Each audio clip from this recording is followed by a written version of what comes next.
What is up, guys?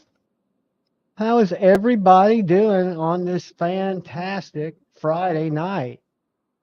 First of all, can you hear me? Am I too low, too high? Music too loud, too low?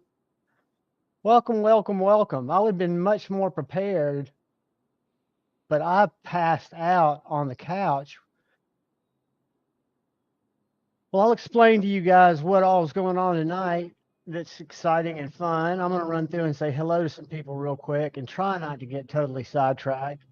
And full disclosure, should I get totally sidetracked? I've had major ADHD episodes lately, pinging off the walls, been nuts. But anyways, so my brain's kind of flighty, which is good for you guys because you should get a lot of different content from a lot of different directions, a lot of different knife type of cool stuff. So I think it'll be good when I'm kind of scattered brain. But I want to say howdy to Pretty Fly for a Knife Guy, channel member, and Kevin Weininger. Kevin Weininger. I've got to read that right. That's another dyslexic problem I have, Kevin. Channel member, welcome, buddy. Neil McKenzie, channel member, welcome. Louie's in here. What is up, Louie? And then we've got Crispy Critter, the man, the myth, the legend, and a channel member. We've got our man, Urban Woodsman 87, who you guys helped out. Hopefully he'll feel better or he'll chill out and just relax. But you guys helped him out, and I appreciate it, and he appreciates it. And we got Marco in here. He's a channel member. We have, I think I already greeted Brother Neil McKenzie and Brother Kevin Weininger. I've got to get away to just let that roll. Brother Robert Douglas is in here. What is up? What is up? And then JuhVon said, happy end of the week at the end of everything. And then we got Granny in here. Welcome, my friend. Welcome. We got Brother Marco, channel member. Josh Branson, channel member. And we've got Hey Man is in here. He's a channel member. You guys, your support is humbling and appreciated more than you know. Gonzo, channel member, is in here. And we have NFK20, my buddy, formerly known as Nuts for Knives. We love him. Glad he's here. We got B Shady 22 in the house. Again, I think I introduced you to Pretty Fly for a Knife Guy who you all know and love.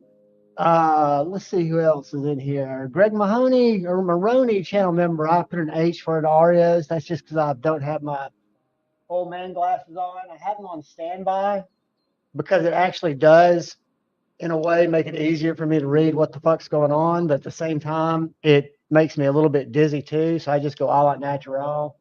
I've never been much with, if I'm going to alter my vision or alter my acuteness of vision, I will do it through natural means, like fungus or something like that.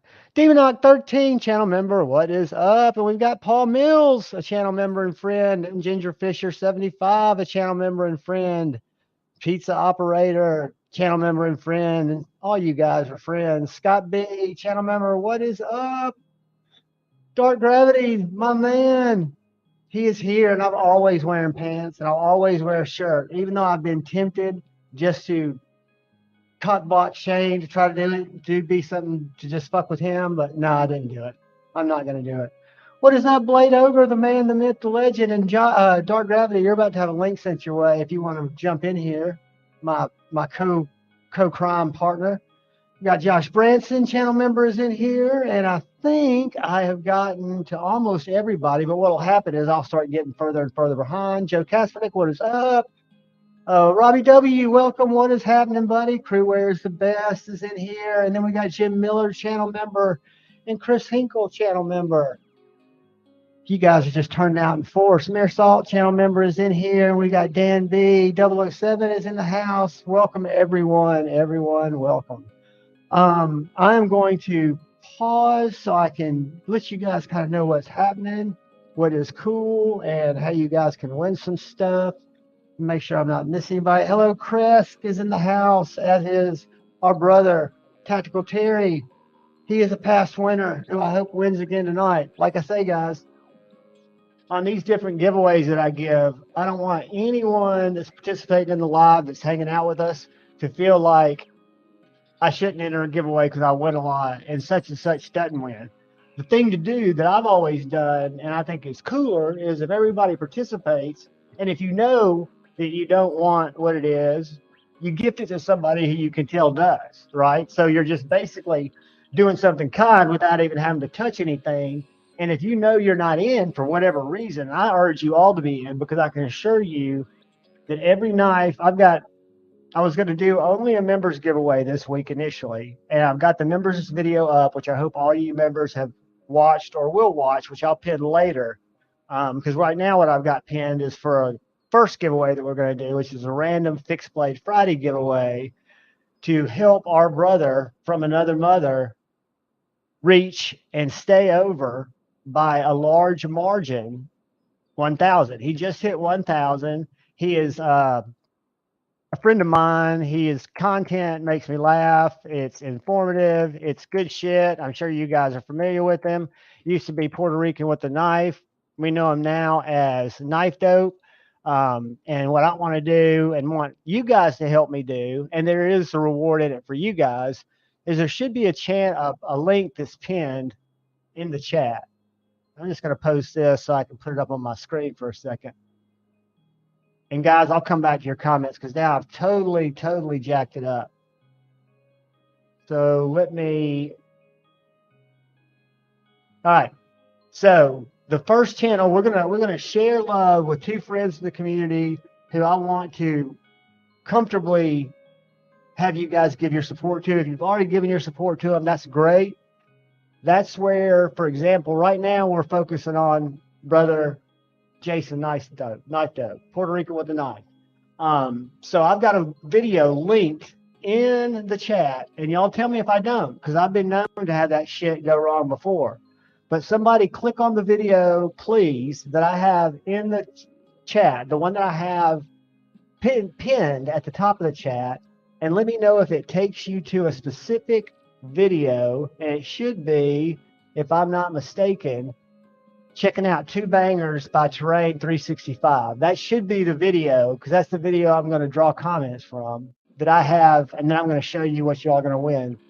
The link is just to the channel. Now, I know the link that I just put up is, Gonzo, I'm talking about there should be a comment pinned in the actual chat. And if it's not pinned up at the top, and that one takes us anywhere besides a video, that should be his video that's called Non-Ferrous Dope, checking out Two Bangers by Terrain 365. If not, I'll put it back in there. Here, let me show you. Let me put it in there anyway. Let's go share. Because this is where we're going to enter for the first video. So, or for the first giveaway. I'm going to put it up here. Not that y'all will be able to click on it here, but it's actually pinned at the top of the chat. So what we're going to do there, and I got to figure out exactly how I want to do it. Let me think about it for a second. And guys, I can tell you this, something very cool is at the end of this this giveaway. Give me 1 second while I grab something. And y'all go, while I'm grabbing something, go to the video that I just pinned in there, that I put up. I'm going to star it. I don't know if that does anything for you guys, but I've also got it pinned in the comments. I will be right back, and I will tell you what is up. Just watch the video, subscribe, and like it, and I'll tell you what the comments when I get back.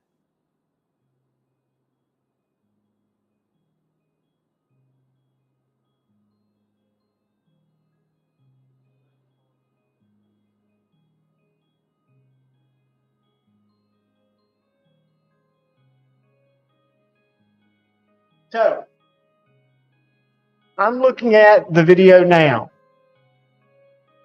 And I know y'all haven't commented yet because I haven't told y'all what we're going to put in the comment. There are 23 comments yet.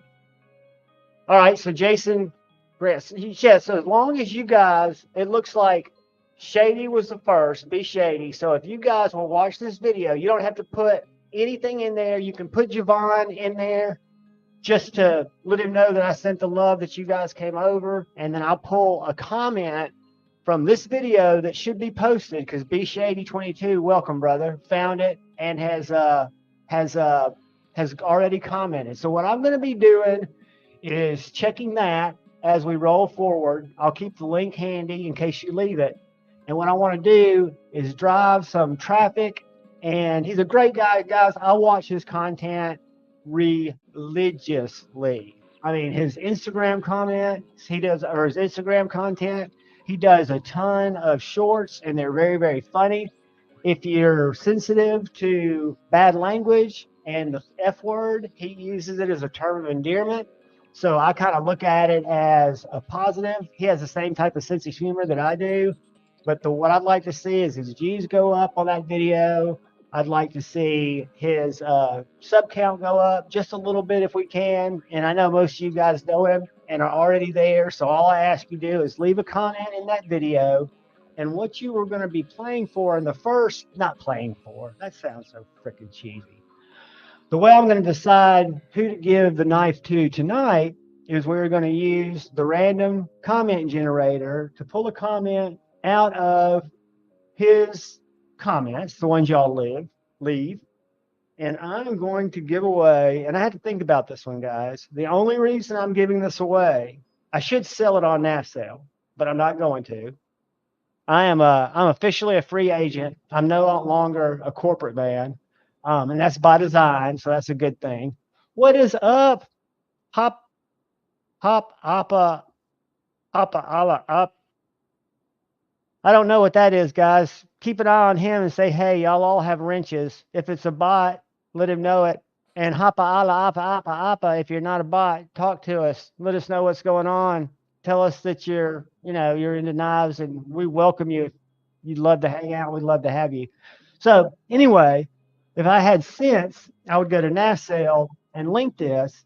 But when I got this idea to drive traffic to this channel and to Corey Stafford's EDC channel after watching Lefty last night, I decided to bring this knife as kind of a carrot for you guys. I love all of you, and I know somebody will enjoy it. If you're not into fixed blades, kind of keep your eye on the chat. And if you see somebody that's kind of liking it and you happen to win, I want you to enter anyway, because you can do something kind for somebody. But what it is, or you can put it on NAFSIT and make about $100. So that's up to you. So it is a Boker Bushcraft knife that is too big for my EDC. It's not too big for me to take camping.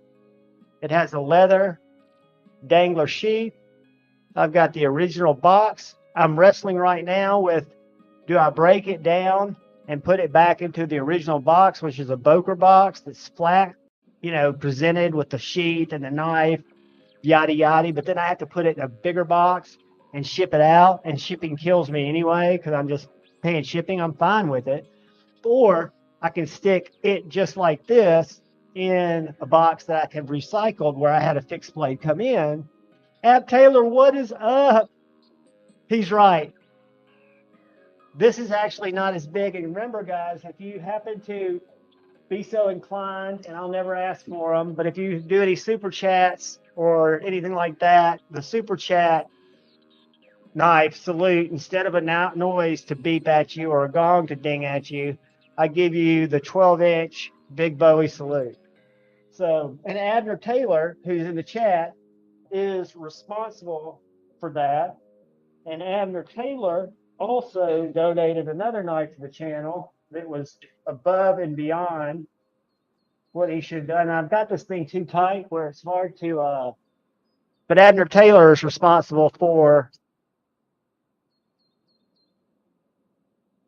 making that available to the channel, which is the EXO in Pines Peak carbon fiber and the Tonto satin L-Max. The most illegal knife, allegedly, depending on whose video you watch, that you can buy. And I've got my own thoughts on that. That it's not illegal, that's overplayed, and you'd have to be a criminal doing other bad shit to have a cop even know that. Again, I support Blue here, and the way I do that, like Scab, is just don't break the law, and when I do, stand up for it. No, it's my fuck up. Don't blame somebody else for it. But the Boker Bushcraft, back to it, you guys can Google it. It is called the Boker FARAKAS. It's available at NAF sale right now. I did not get this from NAF sale. I've had this for probably 3.5 years. I got it from Knife Center. It was one of my first fixed blades. It has got thick micarta handles. It has got thick treated D2 blade steel with a convex grind. Don't let that scare you. You can sharpen that and keep that sharp on a strop, or you can keep that sharp on a traditional stone, or if you want to, yeah, I would just basically traditional stone it. I was looking for my paper, but I don't have it in reach. I can tell you that it's a super heavy tanged knife. It's got a very crisp angle, but I think because it's treated, let's see if it strikes our ferro rod. It does. So it's a legit, I don't know if y'all can see that. It's a legit bushcraft knife to where you've got that 90-degree spine. Marisol, thank you, brother. You don't have to do that, but I appreciate you. And I'm going to throw up the Big Bowie salute to you, my friend. The Silver Stag edition from brother Abner Taylor. I know him as Ba, B-A, or Ab, A-B. Remember, I'm dyslexic, so I'll get that mixed up. Thank you, my man. I appreciate it. And I will use it for shipping. But this guy is what's going to be the giveaway when we go tally up our comments and do our comment picker over at Knife Dope's page. Very cool knife. Somebody will like it. Again, if you don't like fixed blades, I urge you to throw your support over there, leave a comment, make an impact, and then gift it to somebody or sell it on NASA. You might not get $100, but I know you can sell it today and get 60. I would guarantee. But so that's the first giveaway. And then we've got another cool giveaway that is going to be to help out another brother who I learned about last night, who I was not sub to, who I have since sub to. And today, because I did not work today, I was hanging out and I watched a lot of content from different creators.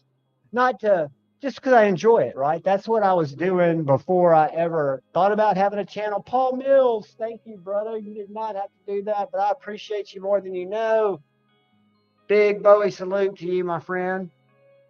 But so yeah, I was watching his content today, and it's really straightforward. His content and Knife Dope's content are night and day, but they're both equally enjoyable, right? So you'll see people that are serious, people that are humorous, people that are, and all of it I absorb because it helps me learn more about the craft. And I don't know if you guys have gone and seen the video that Knife Nerds put out today on the MagnaCut 2. I'm talking about a couple of steels he's in development with knife makers on, but he did a session that I've never seen him do before, but I don't watch that content usually. Maybe I wasn't subscribed to him, now I am. But it was about questions that his patrons asked him. So he went through and pulled patron questions, the most popular ones, right? And then he answered that. So, and he did it with his book. And this is Laren Thomas, guys, that I'm talking about. The person where everyone who is a heat treat person, or that's very important to them, they know about, or if you care about steel from a knife maker, knife guy's perspective, who's also a metallurgist, I would urge you to follow Knife Steel Nerds. He doesn't post a lot of content all the time, but he posted this video, what is next for MagnaCut, and Q&As. Only reason I shared this with you guys is because I watched it today and I learned a lot, and I found it very interesting because we always hear people in the community talk about steel, right? Talk about what's optimal and quote him. So for me to hear, unmute it. Tell me if Of y'all course, can hear it. this gives me a way to talk about Can y'all hear subjects it? that I don't What is up, necessarily Dwayne think to Letterman, cover, Christy Critter, but people are Joe interested in. Kaspernick, So Ed I Miller, what's asked up, my everybody? Patreon Craig Wilkes. supporters for questions, and they Can y'all gave me hear a whole that? bunch. I'm going to go through just a handful of them. I don't think I can do all of these We won't watch questions in all this, one but I want y'all to video, get but the let's get theme of started. what he's doing. Question number 1 from Dan Barrett. Why is Nitro V being used as much as it is when it doesn't look much better than 14C28N, if at all? Toughness was worse, no? This is something I Okay, didn't know. so This is Nitro all good for V me. is a steel made by Buderus and is sold by New Jersey Steel Baron. So it is identical to AEBL, the razor blade steel, I didn't know but that. with a I knew it small was close. nitrogen and vanadium addition. It does look sort of similar to 14C28N also. See, he gets into what 14C28N the is a charts. If you modification just of look at it, AEBL, yeah, the or actually a numbers are modification of close, Sandvik's but he knows what effect 13C26, which is that 1 or identical to 2 digit AEBL. swing has But on they the dropped overall. the carbon, they raised the chromium, and raised the nitrogen. So this allowed the steel to have similar hardness potential to 13C26, but with an increase in Basically, corrosion Nitro V resistance. is ABEL. It's a good steel. However, Nitro V is not the same as 14C28N. Nitro V behaves almost identically to AEBL. This vanadium doesn't really And he do does it in a anything, nonchalant, and no, the nitrogen absolutely only boosts hardness no. up a little He bit doesn't give a to shit. get it This is back just to the what he level of studies, AEBL, right? because So the he pulls Udahome charts out of AEBL his has a finer out of his book, and microstructure, if you look, he's and got it all so it gets to a bookmarked. little So bit you can higher go hardness, where he to the talks about 64-65 people range, ask depending on what your the Austin difference type. in MagnaCut was. Okay, This another is a question great from question. Dan Barrett. How much processing time and or materials does it take to heat treat MagnaCut for 63, 64, 65 RC levels And versus that's what the we more hear commonly everybody seen saying, oh, that's what 61 it is, or Rockwell it's C? shit. Not true. I'm not 100% sure what is most common with MagnaCut. Honestly, I see quite a few that's knives his which are in the composition. 63 plus range. In He terms of brought processing MagnaCut to the market. time, there are a couple of factors And that this is lead to the differences in hardness. So this is the treatment label. CPM MagnaCut data sheet. Data sheet, my bad. And of course, if we increase the austenitizing temperature, that puts I don't know if you more can see carbon in that, but what solution. that's More carbide is showing dissolved, is more it's carbon showing is at in the solution, top. so that when you This quench is the steel to form martensite, more carbon is an locked oil. in, and the Let me hardness pause is it. higher. This is showing a quench in the room temperature up here, the different room temperatures for the plate. So 2000 degrees Fahrenheit for 25 minutes plate, and then quench at negative 1095 degrees Celsius, right? So when you go down and you look at this, these are different temperatures of the actual oven, right? And it talks about 30 minutes, 25 minutes, 20 minutes, 15 minutes, 10 minutes, 5 minutes. So it gives you ranges as it goes around here. But what this video continues to get into, which I found fascinating, is why, which we've had this conversation. I forget who I was having it with, but we've had the conversation about why Rick Hinderer would choose or not bring the community the most edge retention that it can in their S45 or in their MagnaCut. It's heat treated too low, or blah, blah, blah, blah, blah, which is fine. But what you go to learn from Laren is not only does that edge retention go up as it gets harder, the toughness goes down. So you talk about micro fractures. You get that when you're sharpening. You get it when you're using your knife. He shows it under a magnifying glass. He talks about how tooling it is not only more costly, but it causes fractures. It can cause, the more edge retention, as your edge retention goes up, typically your toughness, i.e. to use a knife, if I'm going to wiggle it, if I'm going to my brother Dark Gravity, he's about to get a linked in. If I get my MagnaCut blade and I'm trying to stretch it, straighten it out just a hair, and you put pressure on that, it's going to snap. The higher the heat treat, the more likely it's going to be to fail, i.e.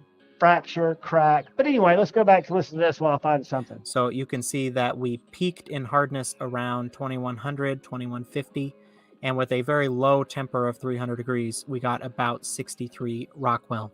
Now that's if we do a plate or an oil quench with small pieces. So the cooling I urge rate you guys to is watch very this fast. video. He doesn't need the help, the With love, a slower cooling rate, so this is a vacuum furnace with a 2-bar quench, the hardness peaked at about 62 and that's just Rockwell, even with a very low temper. one device that a If we add manufacturer can cryo, use, then we vacuum furnace. convert more retained austenite to martensite, and the hardness goes up. So even with the 2-bar quench, we got as high as. So now he talks about how the hardness goes up, but when he talks about when the hardness goes up, what you lose If you that, temper before doing cryo, which is sometimes done by these companies because that reduces your chance of warping or cracking of the steel, then that reduces the effectiveness of the cryo treatment as well, which again would make it more challenging to get 63, 64. That would put them more into this range where it'd be more he difficult. basically explains it. It's not a so it depends on the knife company and what their heat treating conspiracy facilities to go are, or out if it's and a give you custom less knife than maker, they what want their to. facility. They want their knife to perform, right? They want their knife to make their customers, their client base, their new customers, people who aren't customers yet, happy. So of course they don't want to give us less than what's good. So new steels after MagnaCut. I found this. Imagine hosting a charity 5K without high quality. Damn it! Don't give me an ad that I have to listen to and get a. What's the difference between selling on a market? God damn it! They tricked me.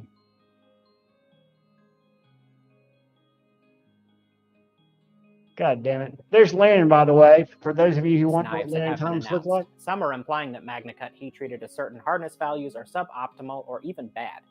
So I wanted to talk about what hardness means and doesn't mean, why knife manufacturers go for certain hardness levels, and why they don't choose something else. Sometimes the reasons are good and sometimes they aren't. All right, guys. So what we're going to do, and there's no contest here. This is just the most informative knife content I consumed this week. And it's short. And I wish he did a series like this because I want to buy the book. But I know that I'm more of an audiobook guy or a book at the beach guy. And that's rare. I'm not a guy who spends a lot of time reading. But the knife book is something that I've been quite interested in. So we're gonna get into cool shit that's come in. I'm gonna get back in the chat because I've been lax there. Let's see how many comments we've gotten up to. If you guys are participating. All right, we're up to 57 comments, guys. Sweet. So what I've got to do is filter out the people that were before, which start with Don Farmer. Let's see how I can adjust these comments. Sort by newest first. Awesome. So there are 5 people. Let's see. Let's see how many people are not in the giveaway who commented before we started. And we're not doing the giveaway now, guys. So we had 1, 2, 3, 4, 5, 6. So we had 6 comments. So there's 6 people that commented before. So if Piper Kernard or Richard Kasner or Randy 6242 or Don Farmer or D Stone or Bubba are in the chat, Bubba 92473, leave another comment in that video and you will be pulled, my friend. So I just don't want to drag anybody in who's not there. So let's talk about what came in. Motion, did you go to the video? So look, we got a couple of videos for you channel members, Motion Lab, NC, and thank you for being here, Mullen Labe. I can't read, guys. I'm brain dead. I'm sorry. What's up, Bama Ninja Timmy? Paul Mills? But if you look at the pinned comment, that is for a random giveaway that we're doing. So there's also a members content video that I put up last week. It's in the playlist members content, and it was the last video posted. And it's this knife right here, 14C 28N, really nice shred carbon fiber, titanium clip, titanium liners, titanium, I guess you'd call it a bolster lock or contained frame lock with a steel lock bar insert. It is a beast of a knife. So let's, this is the Medford Infraction. Bearded Doom was asking me Friday if I had a knife with this pattern, because at traditional pocket knives, there's a Medford H. And guys, I'm sorry, I'm going squirrel brain on you. But there is a Medford H on their homepage that Doom was very interested in, we'll say, in a quiet way. We'll say Doom was very interested in it. And he asked if I had the same pattern. It's called the Stars and Bars pattern from Medford. And mine's on the Infraction. So the reason I show that, it's the same, except I've got a stone-washed titanium where that's more of an apocalyptic finish. And the Medford H is a much, or the Marauder H is a much, much, much bigger knife. So anyway, that was me going squirrel brain. But if we take the Tucson that's being given away and we put it up to something like a Medford or a Hinderer,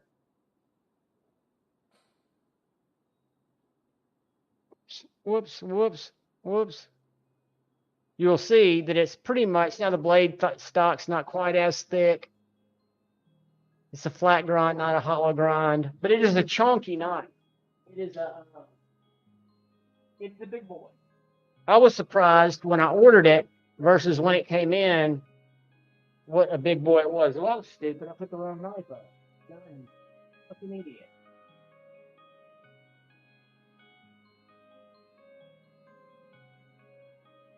So I was going to compare it to the Marauder H, Mini Marauder.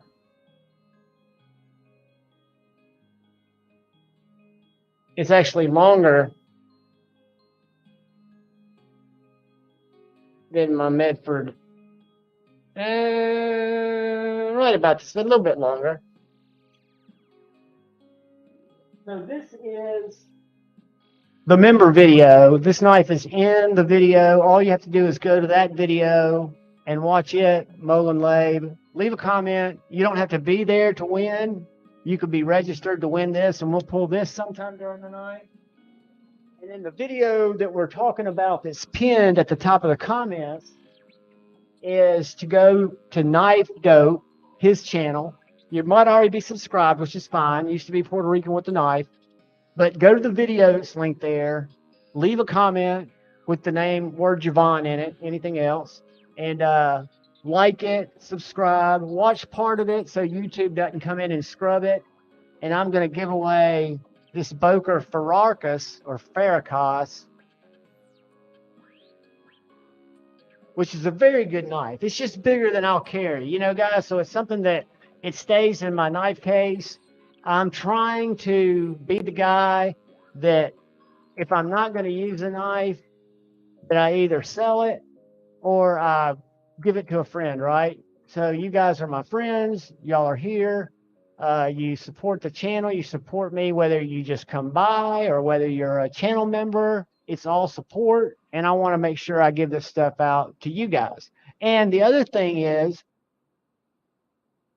now that's only when we do random giveaways. So if I do a random giveaway in the chat and you're lurking, as long as you're somebody that has participated before, the community knows, we recognize you, you can lurk all you want and learn. I mean, and win. What I don't want to have happen is people to come and try to just be here for giveaways to win giveaways, right? Here, I'm going to share with you the knife that we're about to give away after we get our brother, I call him Fucker Jason, some followers and some cushions. This is the knife that I'm giving away. And I did not get it at White Mountain Knives. I got it long before I knew who White Mountain Knives was. But it is a cool knife. Designed by Peter Farka, whoever that is. Yes, it's D2, but it's coated. I've had no problems with it. Again, I have not beaten on it. I have used it. I have taken it camping. I have feather sticked with it. I have cut wood with it. I've cut down part of a plastic chair where I hacked with it a little bit. The blade is in great shape. It has no chips. But it's a beast. I mean, you could literally drive this full tang D2 blade through a car door if you wanted to. Or heaven forbid somebody try to steal your Slurpee at the 7-Eleven. So that's the random giveaway, Molin Lathe, that if you just go leave a comment there in a little bit, we'll go to that page, we'll pull it up, maybe about 20, 30 minutes, give people time to get in here and get a chance to get entered. And 5-door channel member, what is up? That's true, man. It's a lot of fires everywhere. I talked to Brandon Thrasher. I said talk to him via text on Lefties. Craig Wilkes, channel member, howdy, buddy. And I'm missing a ton of you guys, and I'm sorry. I'm just looking up at the chat every now and then. Robbie W., what is up?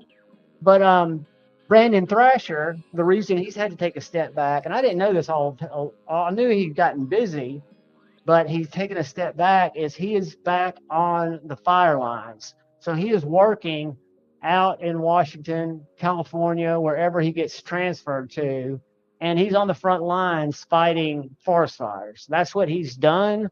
I thought he had retired, but evidently he was just taking a break, and he felt called because he's a good guy, and anyone who would employ themselves on the front lines of anything is someone who's giving of themselves, right? They're putting their life on the line. They're in a shitty work environment to try to save other people's shit and other people's lives and land. And I'm all for that.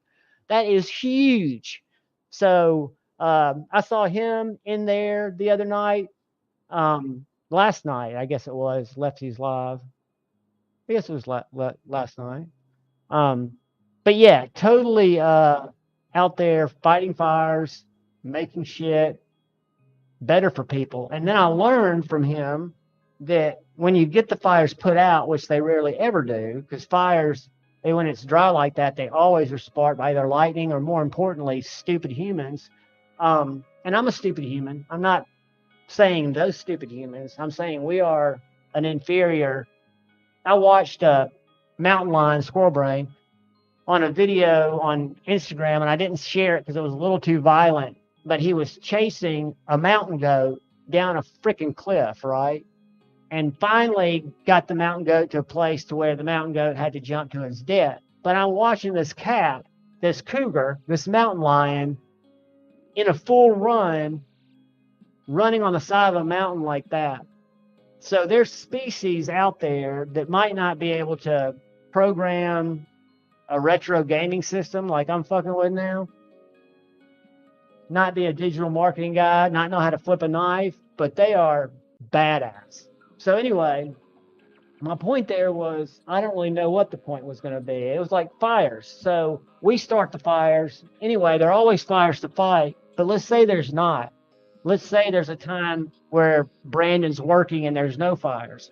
Well, then they go out, work just as hard with the same equipment, clearing underbrush, clearing dead fuel, tinder, what they call it. They go in there and they make preemptive fire lines, which unfortunately we don't have enough time to do, but to protect those areas from, intrusion of fires and things like that. So anyway, hats off. Yeah, don't want anybody starting a fire. Fire's bad, unless you're at a campfire and you're freezing your ass off and you're in your hammock.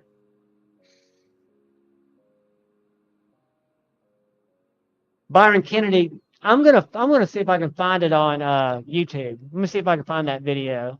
I don't know if I can because it was on Instagram, but I bet I can. I bet if I go mountain lion, mountain goat, is all I need to do. Mountain goat. Search.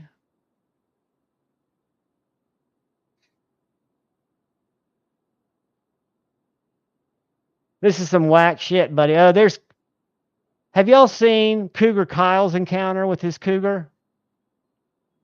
This is our buddy. He used to be on Blade HQ.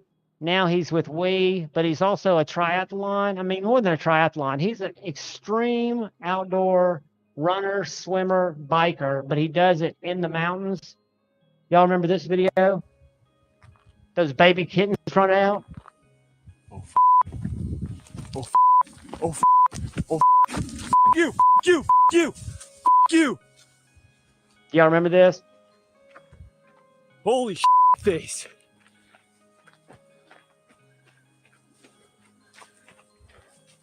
Oh, watch this. This is where the mountain lion stalks him. Oh, see it walking out of the bushes? Oh, oh, oh. And I know, guys, it's not the goat going down the cliff. We'll find that one in a second. Get the away. Get the away. Holy holy go. You never want to turn and run. Go. No. No. Go away. Go away. Please go away.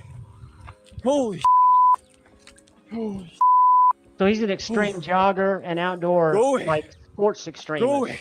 I mean, marathon. I'm big and scary. Holy. Oh. And he said afterwards he didn't have his gun. Go away. Go away. You're good. You're a good little kitty cat. Oh. Holy. What's up, dude? Oh. Holy shit. Nice and slow. Come on. And keep talking to it, make yourself look bigger and threatening, make it wonder. He should have been eaten. No. Those kittens are back there. No. I'm big and scary. I'm big and go away. Go away. Go away. Go get your babies. I'm not coming back down, I promise. Holy. Holy. Babies. And mama got to be right there, don't they? Watch this. Dude, you're scary. You're a scary kitty cat. Watch when it jumps at him. Holy. And throws No, go gravel. away. Go away. No. When it does that. No. You, dude. Holy. Fuck you, dude. Yeah, but that was our buddy Kyle from over to VV. And I mean, this goes on. I mean, this is one of those. It was on the Today Show. They showed it. Uh-oh. After a long day, I need a break to just take care of me. Damn it. Let me mute these ads. I don't know how to mute that ad. And I love how Febrez's Soothe and Restore sets the mood perfectly with relaxing notes of warm whipped sugar and shea butter. And now I'm ready to relax and unwind.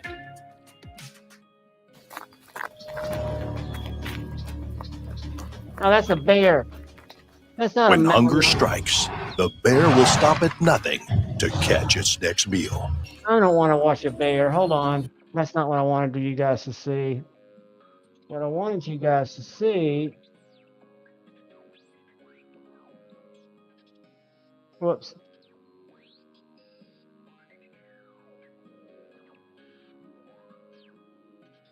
This might be just where he falls.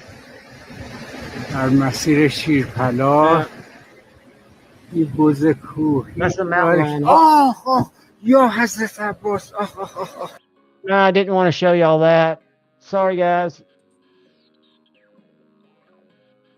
Let's go. Mountain lion chases goat off a cliff.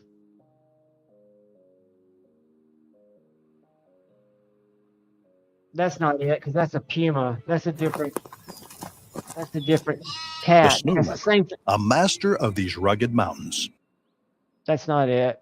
I want to show our mountain line.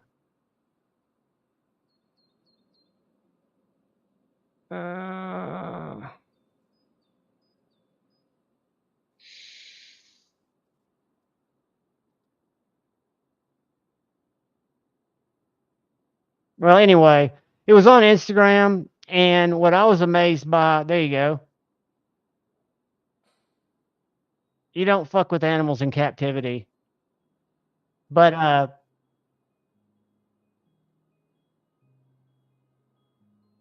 day in the life of your dog's mouth is...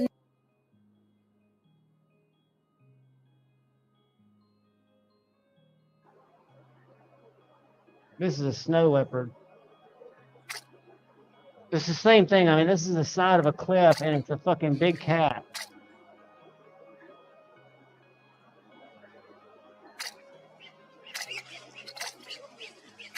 And it's, look at this cat just taking it. It's a cliff. And the cat's like, I don't give a shit. I'll climb it too.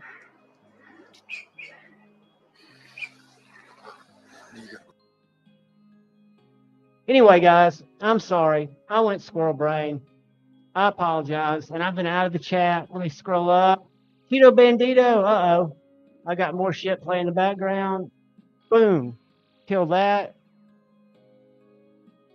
And let's talk about some stuff that's come in this week.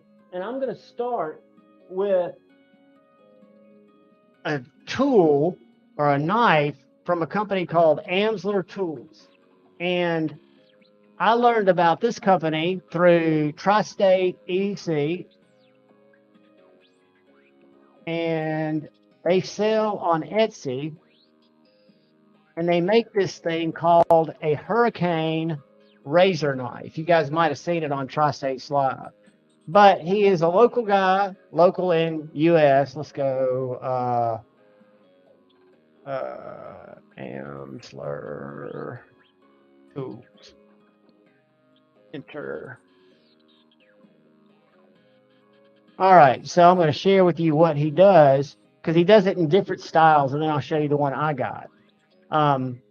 He's got them both ready where you can order them or you can pre-order them. So this is a pre-order of a black Cerakoted Hurricane razor.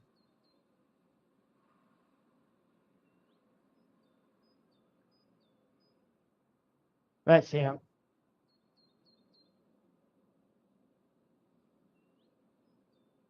So anyway, those are the different sizes. The one I've got is the mini, the 2049. And they're Magna Cut, or this one's Magna Cut with the Boss heat treat. They get great reviews, but if you go back to his store, which I'll link it. I did an unboxing, and I've got a review coming out. I think it comes out this weekend on this knife. And I'm linking his Etsy store. So if you go to his store, there's the mini without the 80s finish, and the 80s finish was right next to it. So $130 for a little Magna Cut razor that you can carry in your pocket like a pen, or you can wear it like a neck knife like I do. But it's just done very well. It's high quality, and it is freaking sharp. And what he does, I don't need him to do it for me. But what he's willing to do is he is willing to give you lifetime sharpening. So all you have to do if you're not a sharpener is send the little knife back to him, and he will get the edge sharp as it can be. So I would urge you guys to check out his shop. He's got Damascus editions. He's got regular editions. He's got this one still in stock. He's got some pry bars, and this is the one I got. So I got the mini in the 80s Splash Hurricane. So that's the mini right there. I paid $140 for it. And you can get a large. It was $220, but again, you're getting the Cerakoted custom finish, which I didn't need, but I thought it was kind of cool. And I'm not sharing. That's funny. I'm sitting here talking, not looking at the chat, looking at a website that you guys aren't even freaking looking at. That's hilarious. I'm sorry, guys. I'll show you what I was referring to.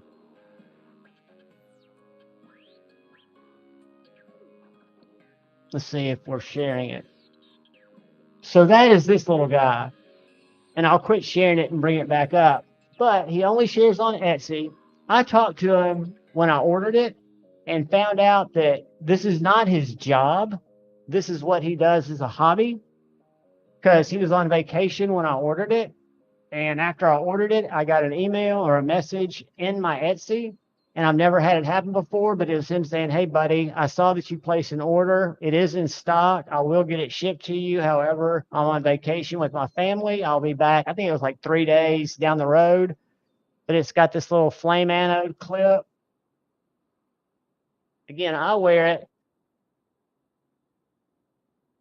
just like a neck knife with my little titanium chain, and it's small enough to drop behind my shirt.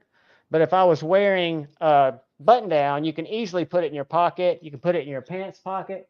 But that is one thing that came in. And I'll go squirrel brain with you. The other thing that came in, I reached out to Steve at Skiff Bearings. Guys, I've been into, and I've got some swag packs to go on the giveaways, but I have been into Skiff Bearings for as long as Lefty brought them into my consciousness, right? So I did a video today that's performed worse than any of my videos. And guys, if you get a chance, go watch my Skiff video, Hinderer video. So anyway, this is my Jurassic, and I had it on the washers in the tri-way system. This is a Hinderer tri-way. So it comes with bearings, which I have in all my other Hinderers. It comes with nylon washers or Teflon washers, and it comes with phosphorus bronze washers. So I did a swap and took this off of phosphorus bronze washers, compared a Skiff bearing in its construction and how it looks to even the Hinderer bearings, which are a nice stainless bearing, but they're not ceramic, and it's not a solid, roughly washer with holes drilled through it and the bearings inset, so you've got an actual solid platform. They're crimped. But I did a bearing swap on the Jurassic. Now, the Jurassic's got a late lockup. When I had it open, I did not put anything in the detent ball, but the Skiffs centered the knife perfectly, give it fantastic action, and they're quality bearings, and they're 11 or 12 bucks. So when we look at the Skiff compatibility chart, there are a lot of Civivis, there are a lot of Kaisers, there are a lot of Tucsons listed, and it'll show you the bearings that you want to order to make that happen. But let me show you what I did. I don't have a bearing over here. I should go get one.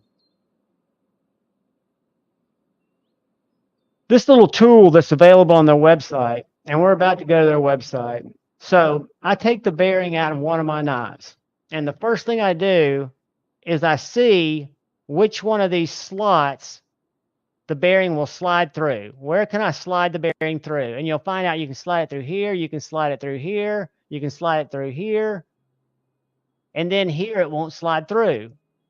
It'll slide through here, here, but it won't slide through here. That tells you that this is a 1/16 height. So if it slides through here, makes it all the way through, but doesn't go through here, you know that you've got a 3/64. And then you can take your bearing and you can lay it over the corresponding hole, or you can take your pivot and put it through the corresponding hole, and you want to find out which one's the tightest, which one fits tightly and snugly. And that tells you whether you've got a 1/4 inch pivot, 6 millimeter, 5 millimeter, and so on. So it's a really easy way to take a knife, whether it's an expensive knife. The one I'm getting ready to do, and I'll probably film it this weekend, is my Chavez Redemption Street. I'm going to put Skiffs in it because I ordered a whole bunch.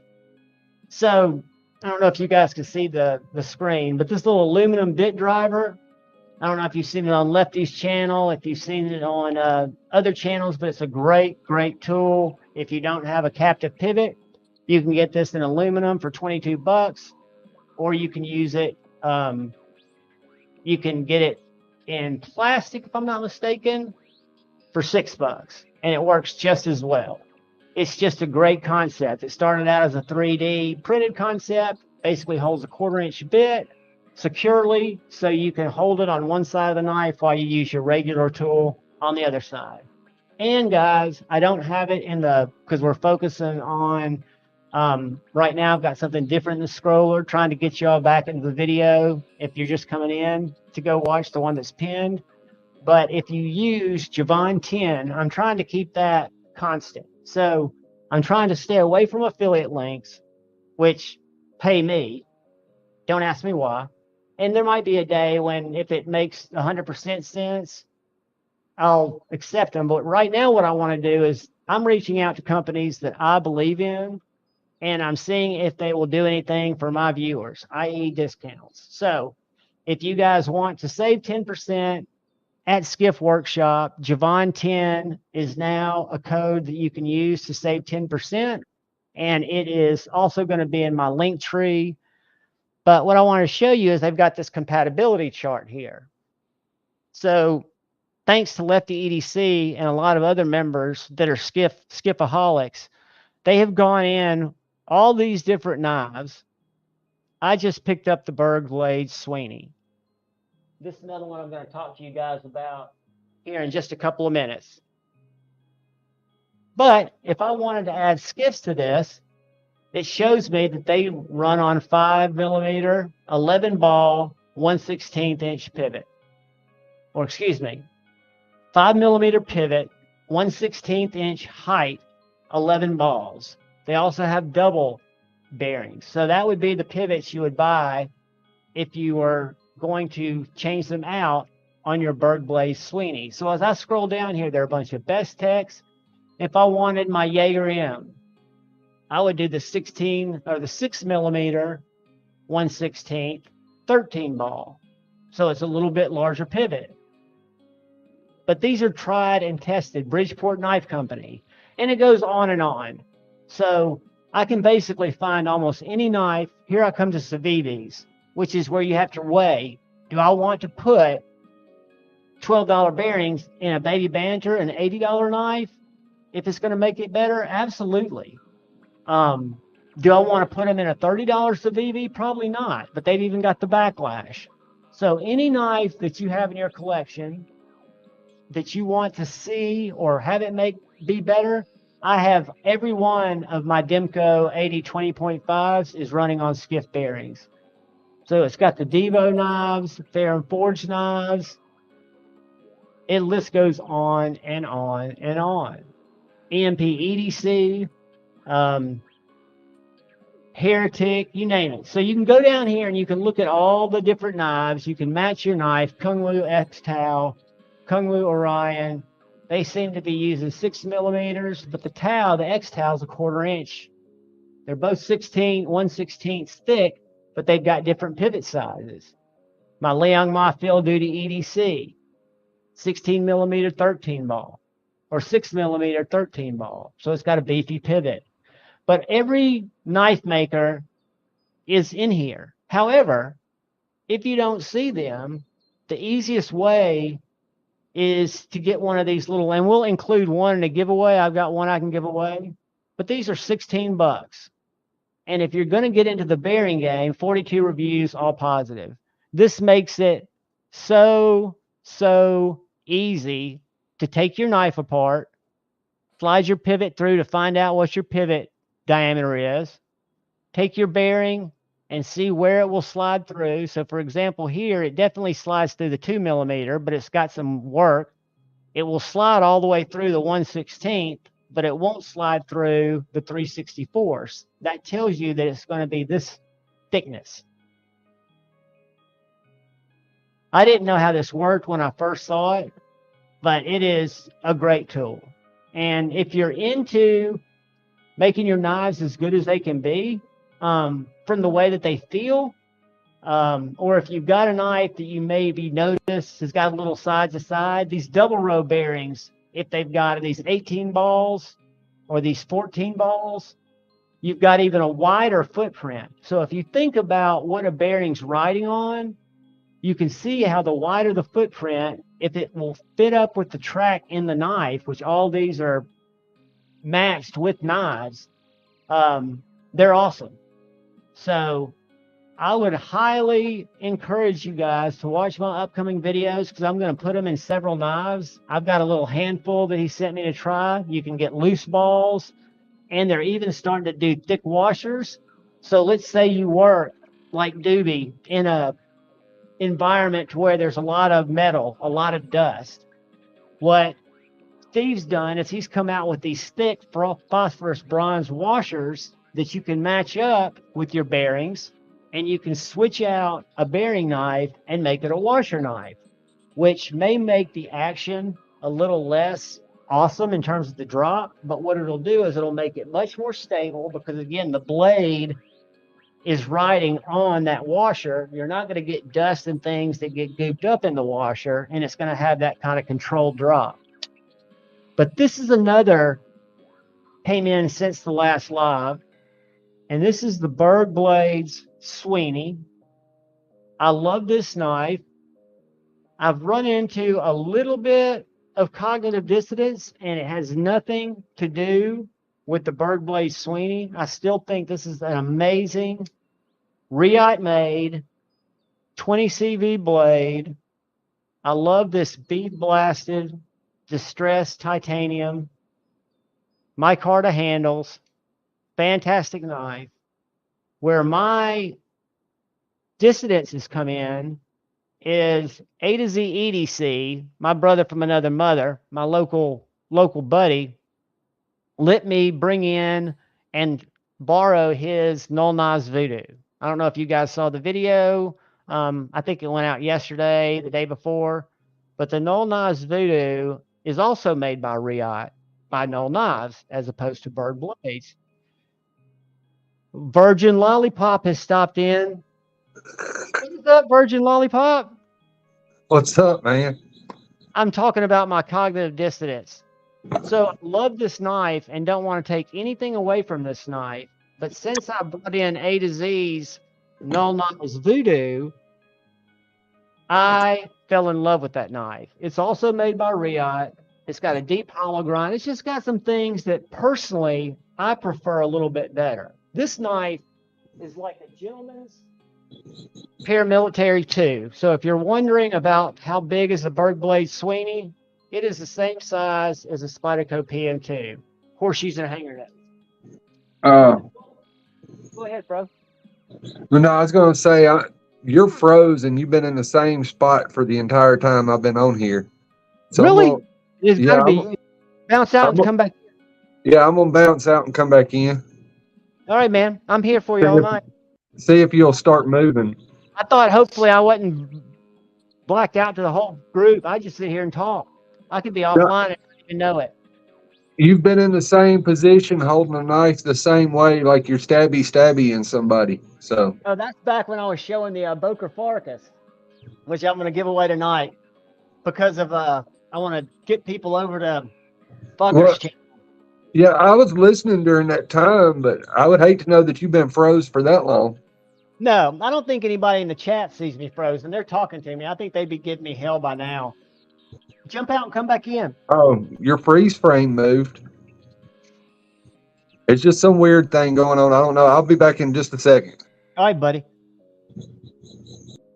Bama Ninja, skiffs from the start would make sense, but I can understand. Think about it. Kevin, who's a skiff proponent, can't put skiffs in a knife to start because if you take $12 versus $3 or $4 and you multiply that out for, thank you, Pit channel member, and you roll that out for, say, 600 knives, it adds up.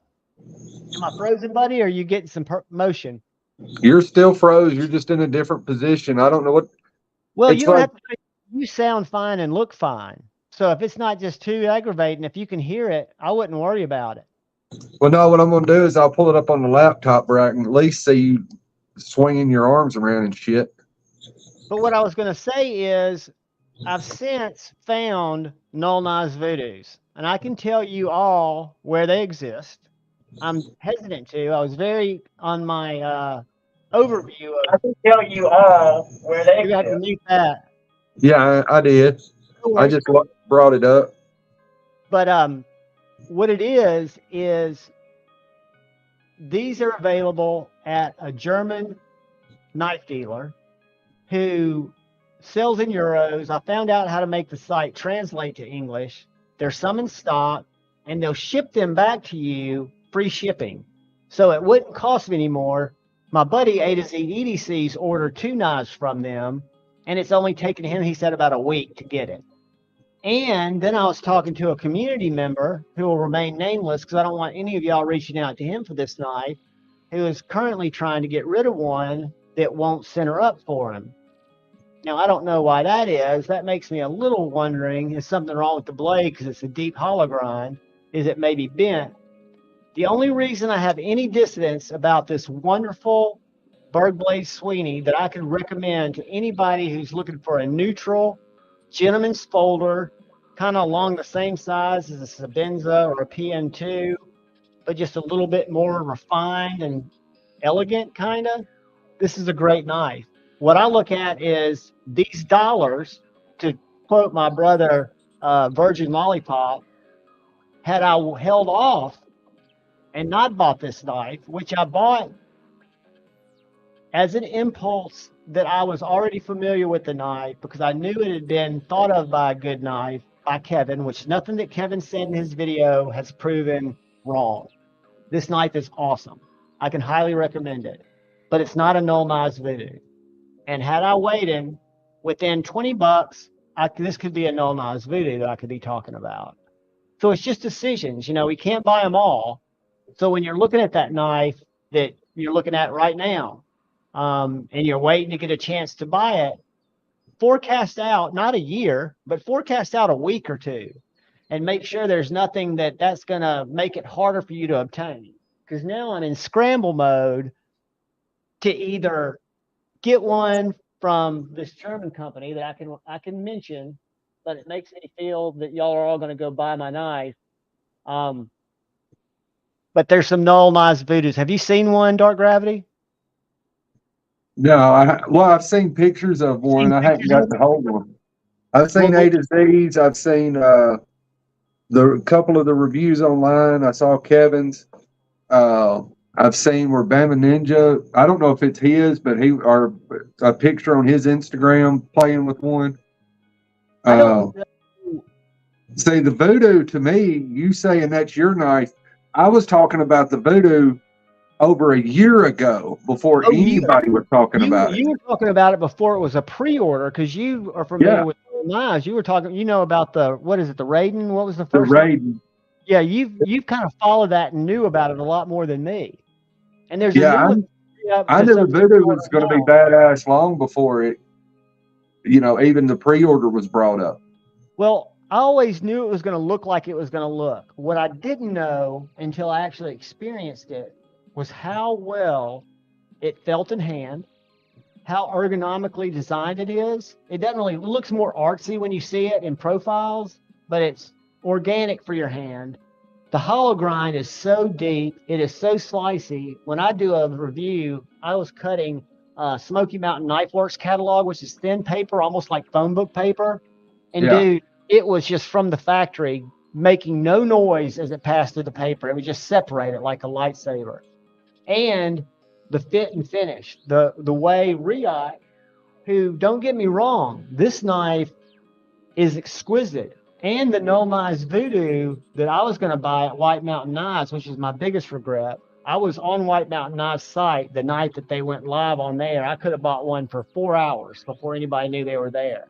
They've got a blue micarta version that has the same dark titanium. It almost looks distressed on the null Voodoo, which is the one I would get.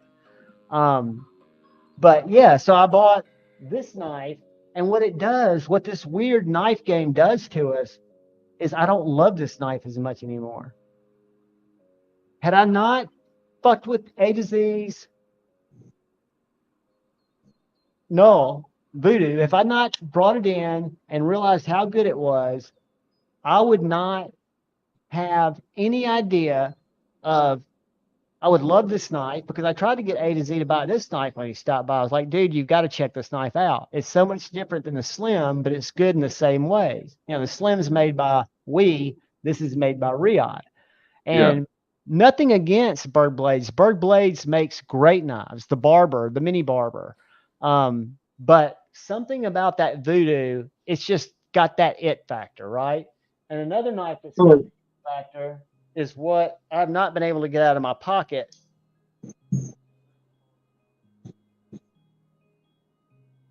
That is quickly becoming a favorite. Guys, I found this knife on NAS sale.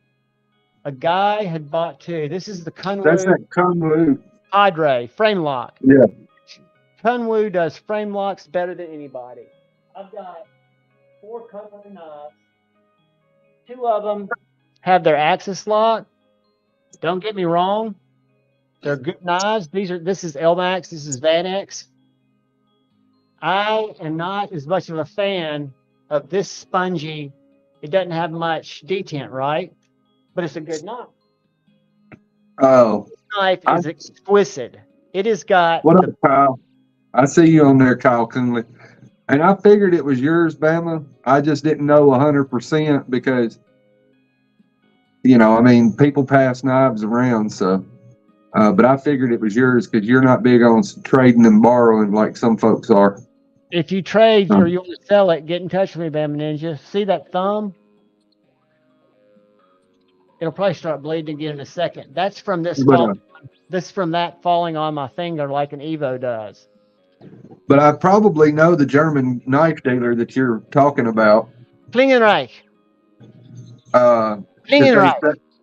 They sell J-Capes and Journeyman. And that's what A to Z got from him. It's Klingenreich. Yeah. I can't pronounce it. I can because I'm German. I'm half German, so I speak a little German, and I took it in high school. I couldn't pronounce it, but I knew the knife because there's Reich, and then you think of Kyle Coonley, Klingenworks. I wonder if Kyle's Deutsch. Yeah, he says quit saying his name. Klingenreich, not Klingenworks. But dude, this knife is the best knife overall. Second best knife I've brought into the collection this year. Is so good. A to Z went online and got a satin one. You got to be careful when you let it go because it will fall on your finger. But the frame locks that Kunwu does are out of the world. I think it's night and day compared. And I know a lot of people love those axis locks, but the frame lock is just dialed. It's got an early detent. So if you just get your finger just there, and I hate front flippers, but this one is so easy and intuitive. A to Z thinks he's going to sell his Evo. I told him don't do that. It's not a one or the other. He thinks they're very similar because he compared this to his Evo. The handles are totally different. These two cutouts are in the same place. I think the design philosophy of the Evo, that, and the Strider AR are all in the same family. What would you think that would be from a philosophy standpoint? Just to make a sexy ass knife, or is there? Yeah, I mean, it's just it just looks like a badass knife. It looks like some shit you would see in like Blade Runner 2047 or whatever the fuck it was. That's what it looks like to me. It's just something that you would see in a movie. Or some crazy shit like that. Like I said, it just makes me think of Blade Runner. You know, if you had that. What link is that? I'm trying to pull it up to see if there's some other Knoll knives. Somebody put up a link with some Knoll knives. Keep talking, buddy. I didn't mean to interrupt you. That's my squirrel brain. Oh, no, it's fine. No, like I said, that's just my opinion. They all kind of have the same... You know, they may be different knives. I saw somebody say they're completely different knives. Yeah, they are completely different knives, but if you look at the design philosophy, just standing back looking at them, the design philosophy, the final intent is probably very similar. They look very similar. And we're going to show you, I'm going to show Um, you something else that looks very, very similar that I got in today and did an unboxing on that I was totally stoked about. Let's see where this Battle Merchant goes. Make sure they're legit. Oh, yeah. Yeah, Battle Merchant's legit. They've got them. Same price. So this is, and it'll automatically convert it to euros when you go to PayPal. Because believe me, I had it in my freaking card. I didn't have it here. So here's another place where you guys can still obtain an all knives. Now, don't look at that and go, that's more expensive. It's not. They're the exact same price. Battle Merchant sells swords too, and like armor and all that kind of shit. What exceeded my expectation, what I did not expect, was to like the tip as much as I did. From a splinter getter, the tip is just exquisite. The swedge is amazing to look at because it's flat all the way to the swedge. But these little triangular studs that, for example, come loose, the way that they're done, because they favor the thumb flick and they're not a perfect triangle, so they kind of discriminate against the middle finger flick. This one does not. You've got the fuller, but you've also got a great middle finger flick or a thumb flick from that little designed pyramid thing that they use. The other place that had them, and let's see if they've still got them.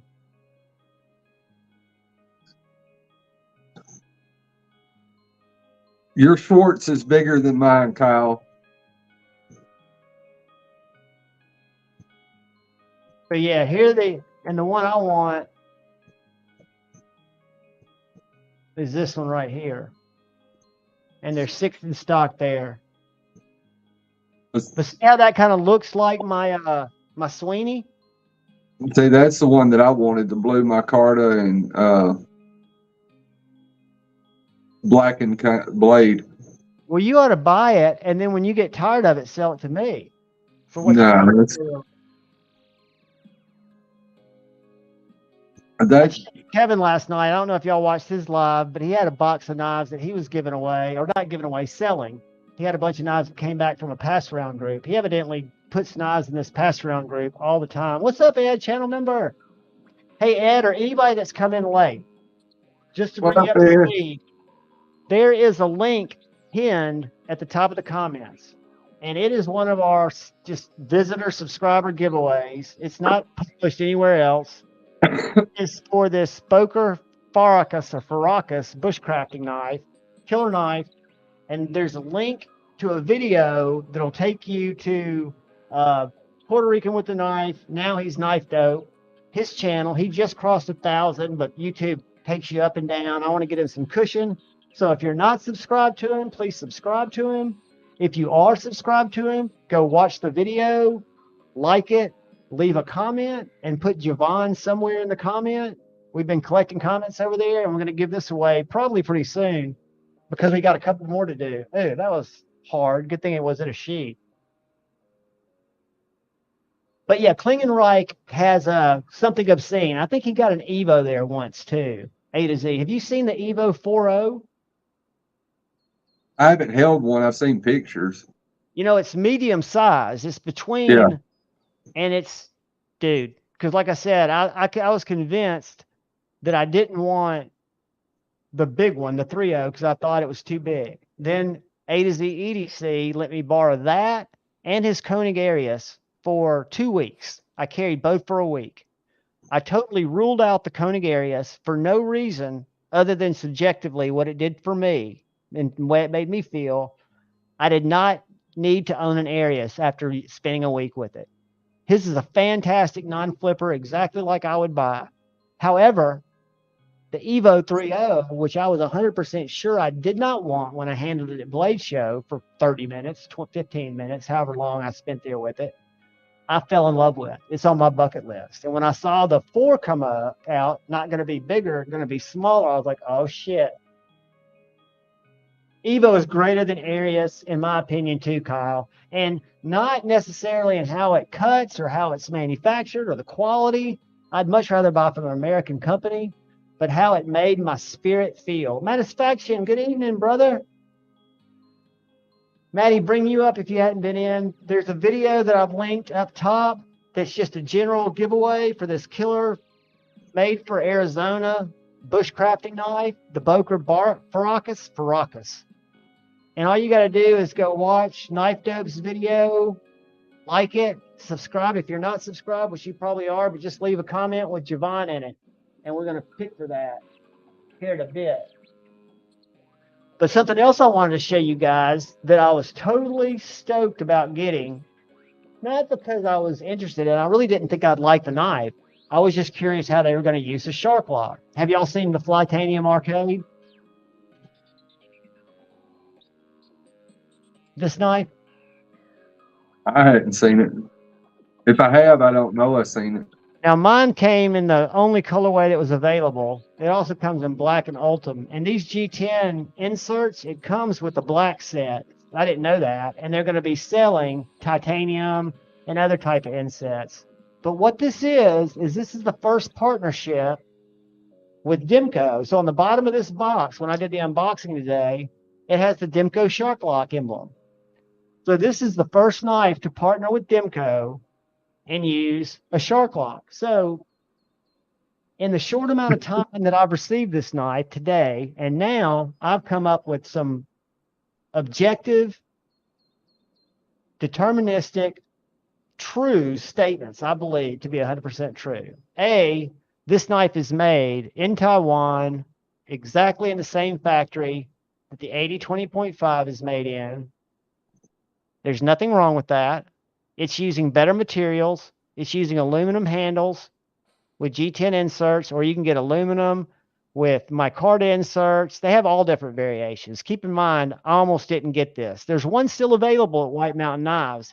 This colorway with the black S35VN blade is still available. But as Dark Gravity knows, and a lot of people aren't, I'm a shark lock whore. I love them. I have 4 80-20.5s. So I really like a shark lock, always have. I got this to see how well it was going to work on this knife. I can tell you that if you like the shark lock, this knife is an upgrade in every way from the 20.5. If you don't like the shark lock, you're not going to like this knife. I thought it looked a lot different in books. I thought it looked like a different knife. Let me grab something. Keep them busy, Dark Gravity. I'm just listening. You're the one that buys all the knives. Yeah, I have to do better because I'm getting ready to be, I don't know if you know, buddy, but I'm temporarily a free agent. Unemployed. Oh, I do. But this right here. What up, Dr. Drew? And this right here. I knew you were semi-retired. Not semi-retired. I'm just in between. But when you open these two knives, yes, it doesn't have a finger hole. It has a stud instead. But to me, these knives look identical. The blade shape, except for this one has extra swedge, where this one is more straight. But I held them up together. The profiles, I can't ever make this line up. So this, to me, is a refined version of this. And I've got titanium in mine. I've got micarta in this one. But if you look at these objectively,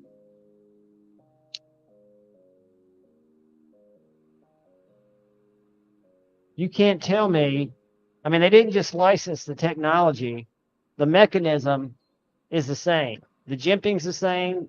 Why can't I get my camera to see that? There we go. Those shark locks are identical. Well, it's probably a cost-saving measure by using. Sure.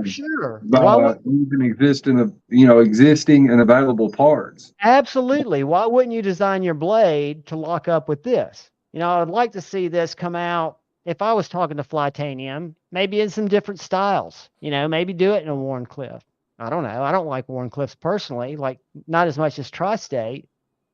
And I don't like the John Deere colorway because one of the things that Flytanium, when I've watched videos like at Blade HQ, I haven't watched any reviews on this, but when I watched the videos, it came to me almost like a kid's knife to where they were going to sell a lot of different options so that you could like TRM, change out your scales, right? Which the scale is just this little part, but also probably change out the handles. They're going to offer a lot of aftermarket parts because they already sell hardware kits for it that you can get. Well, that's Flytanium's gig is right, which makes it scales and screws. I did not expect them to come at me with something that would be desirable, which the shark lot might not be desirable to a lot of people. I might be freakish in that way. I know we're all different in our likes and dislikes, but this knife, I've never liked Flytanium scales. I had a set that came from Smoky Mountain Knife Works. Now, in all truth, it was one of their custom Benchmade, so it came with the aluminum scale, so it could have been a bad install job, but the knife felt janky. I took them off, put some other scales on, it was fine. I probably could have put those scales back on, and they would have been fine. It was probably an install job, but I equated them with not the greatest quality. I would not have, I've never thought about an O knife, and I know Kaiser makes them.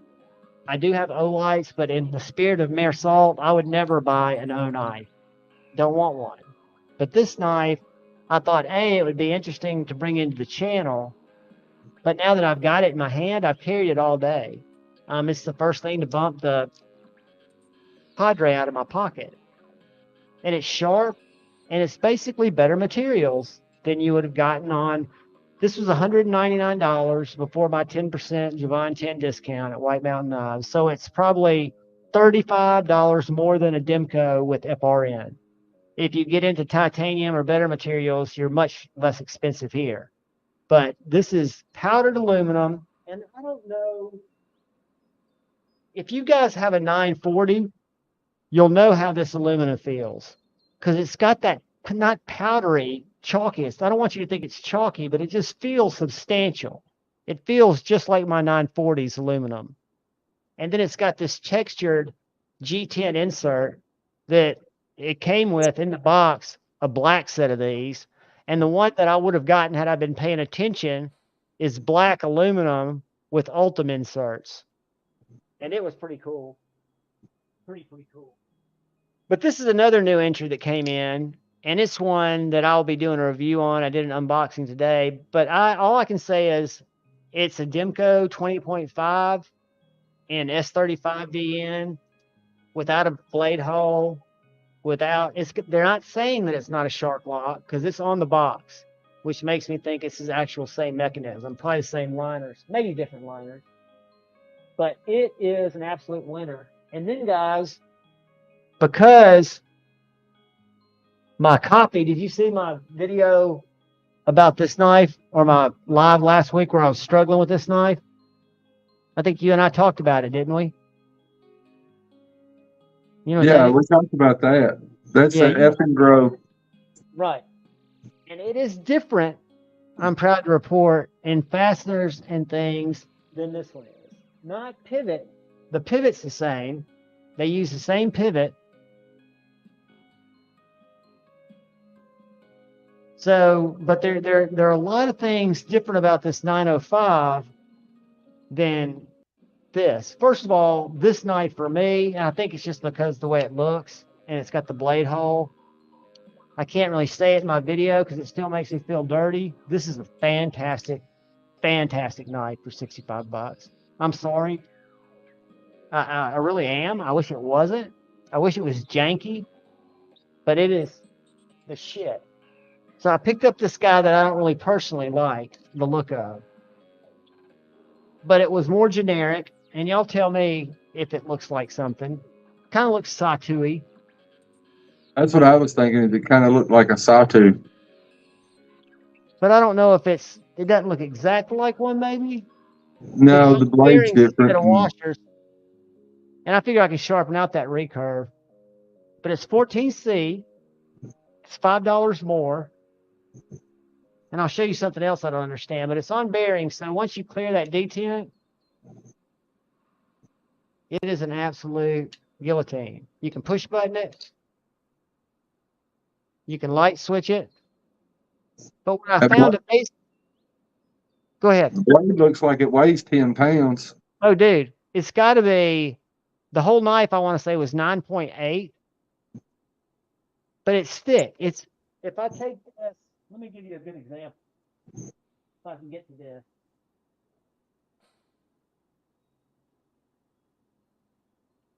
So you guys know what this is. I can't see it yet. So, Uh, oh, the 4Max cold steel. yes.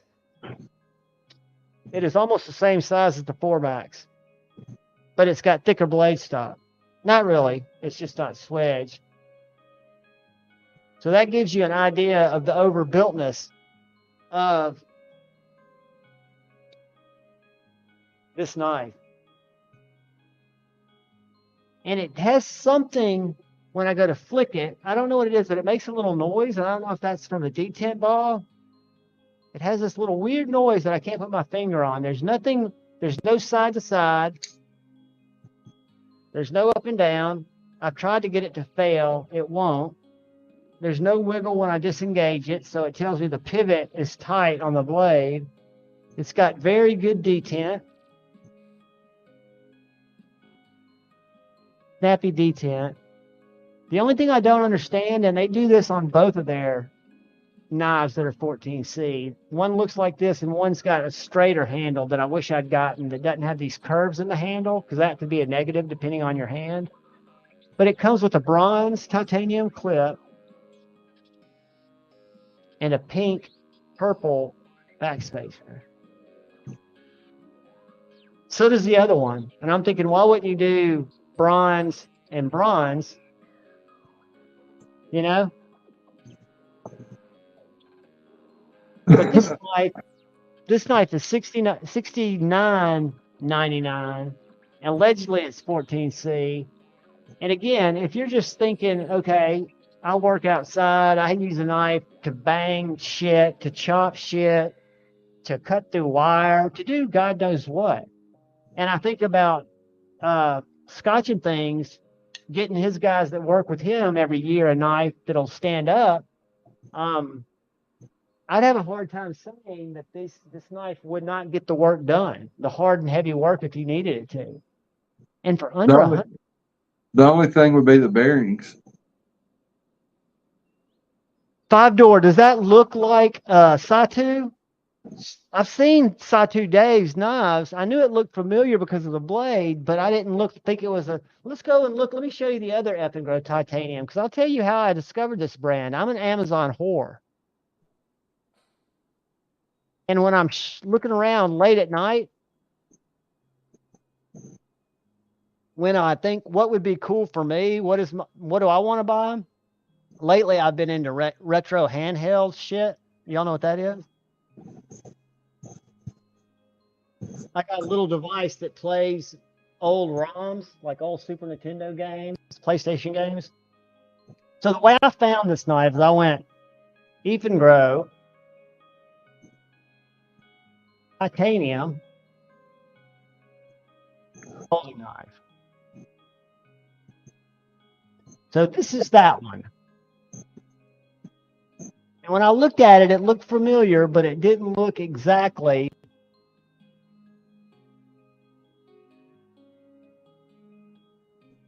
So you got that guy, which I've got,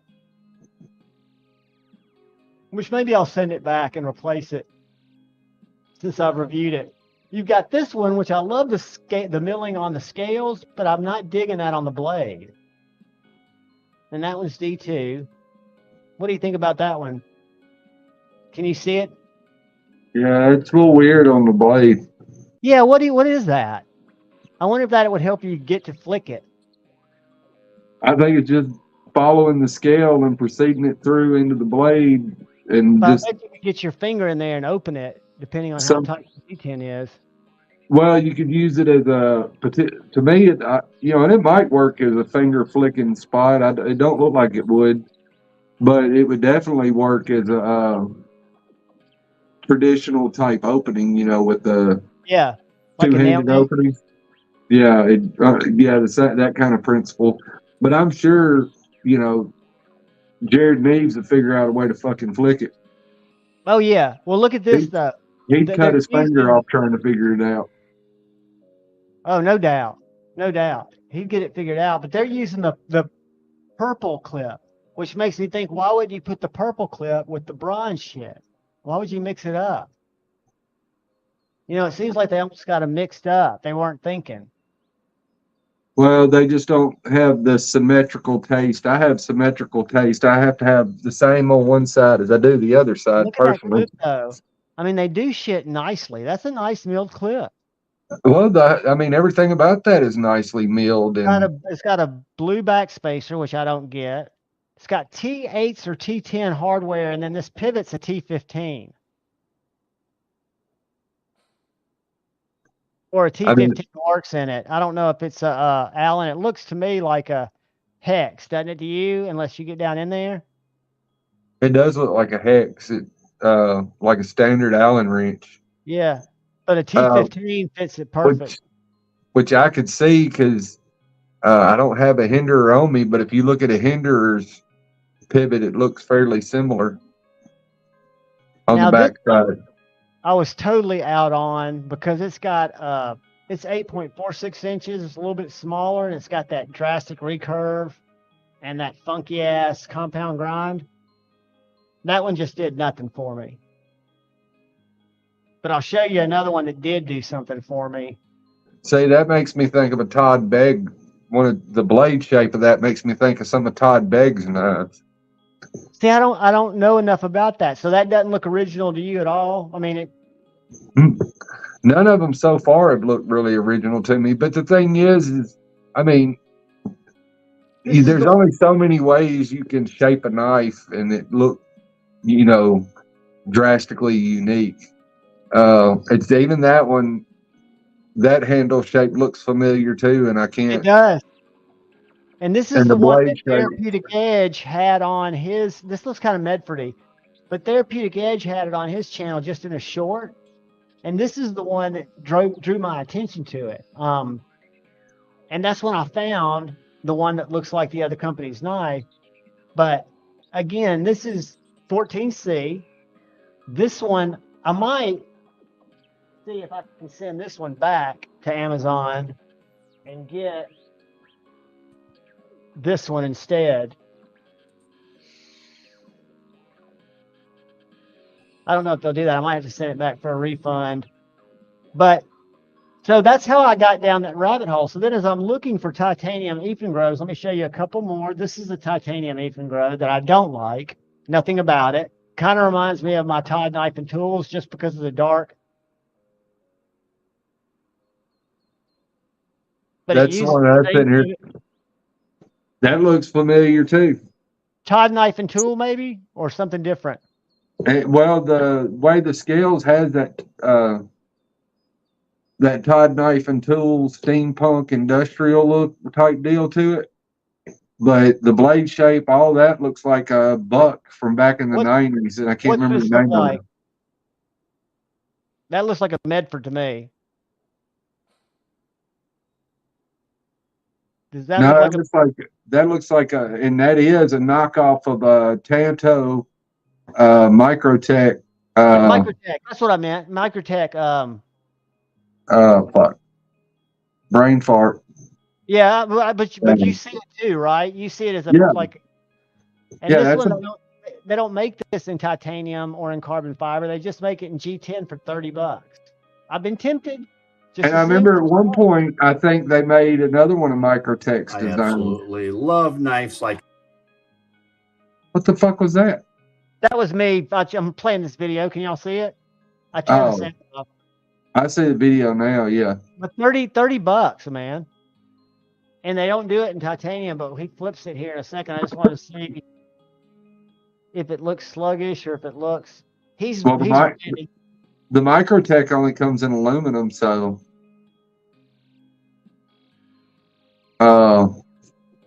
But I think Eafengrow or Eafengrow or whatever remade one of the other Microtechs, one of the high-end Microtechs. I can't think of the name of it. I can picture it, but I can't think of the name of it. And I mean, it looked just like it and was just as nice. Here's the other one that I've kind of been interested in, but it looks a little janky on the handle. I don't like the milling. This looks kind of original, doesn't it? Or does it not? The handle looks like the old, looks like a ripoff of the old Emersons from back in the 90s. The Raven series, Raven line that Emerson did. You're probably right. I wasn't aware of that. You know, but now the blade shape's different and stuff. I'm just talking about the handles. The engraving in the handle looks like that old Raven line from back in the 90s. Now, Scotch and Things said it's harder to get things taken down.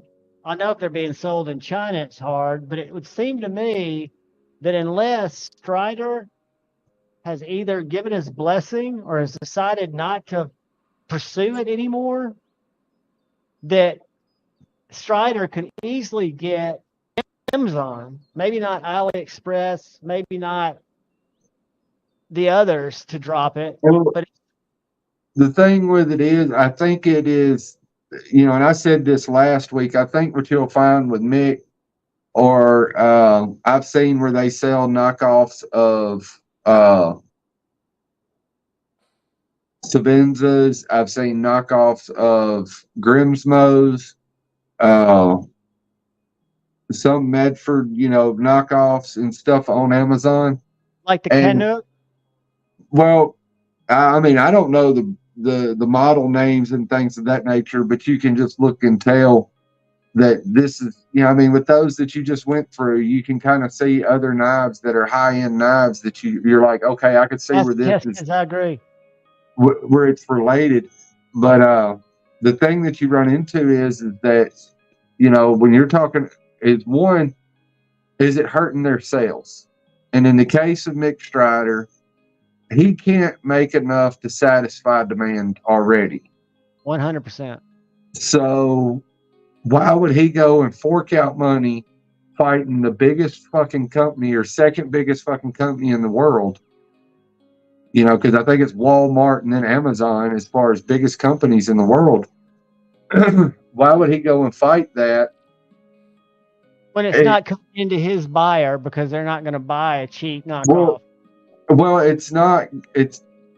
He would just be giving money away because it's not affecting his sales.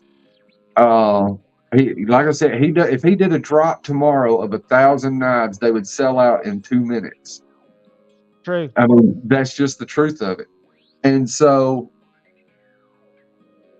you know, if he was to go up against Amazon, he would just be throwing money into an attorney's pocket because it's a pointless battle. It really, you know, because there's no win for him in it. It would just be wasting money.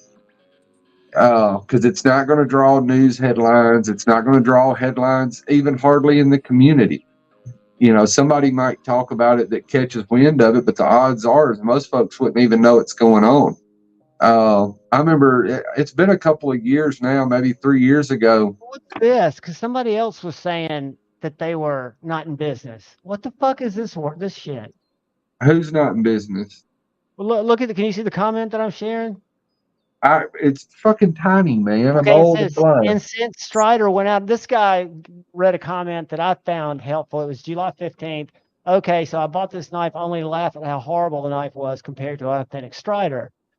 One, the knife is incredible. Fit and finish is impeccable. Blade perfectly centered. Early but solid lockup. Zero blade play, sharp as fuck. 2, D2 is sharp and the stone wash is even. Bottom line, this is quite possibly the best Strider clone on the market. There is no Strider logo or name. It's not a counterfeit, but just a really good clone. And since Strider went out of business in 2017, I don't feel bad. I have had many Striders, and I currently have a Strider SMF Fatty, but it's so expensive I don't like to even carry it. The 225, $70, I don't mind using this knife. Buy this knife before they're gone. And everybody, I mean, it gets all 5-star comments from knife people, except for. Well, I mean, the thing is the whole deal. I mean, it's a good knife, and that's the thing about it. That's what's relevant is most folks aren't going to spend $500 on a knife, and that's just the truth of it. But they love the design, and so they go and buy that, and it's not hurting Mick Strider or his family. And so, to me, I get the principle behind it, but if Mick Strider's not going to voice any kind of opposition, even in the community, and he knows that the knife exists. And I was in, it wasn't Lefty's chat, it was maybe in Jared D's chat. Several people were saying Strider is out of business. How can that be? Where's that word coming from? I'm gonna Google it. How is Strider out of business? He just had a drop 2 weeks ago. His Well, that's wife, what I'm saying. So his website's still up. And I know I bought my Strider knife within the last whatever many, it ain't been in the last 5 years. Yeah, it's maybe 2 years at the most. I guess it's actually been about 2 years since I bought that Strider. But What happened to Strider knives? I mean, All right, so here's a quote. Dwayne and I have decided to retire Strider Knives Inc. Blam. The last Strider knives will be sold at Blade Show 2017, at the end of which we will strike the Strider Knives colors. I will continue to procure select items on a limited basis through MSC as my classic line. This is a quote that's on Google when I pulled it up. Yeah. So they're evidently, I thought Medford OEM those. Was I wrong? Medford OEM the AR.75. And another knife, it starts with an F. Well, here's knife news. But what they're talking about is Mick Strider or Strider Knives International or Strider Knives. The LLC? Yeah, they're not talking about Mick Strider. You can still buy a knife that says Strider on it. Right, because he's still licensing stuff, right? No, he's still making it. It's put together in his shop by him, his wife, his son, and a family friend, an employee.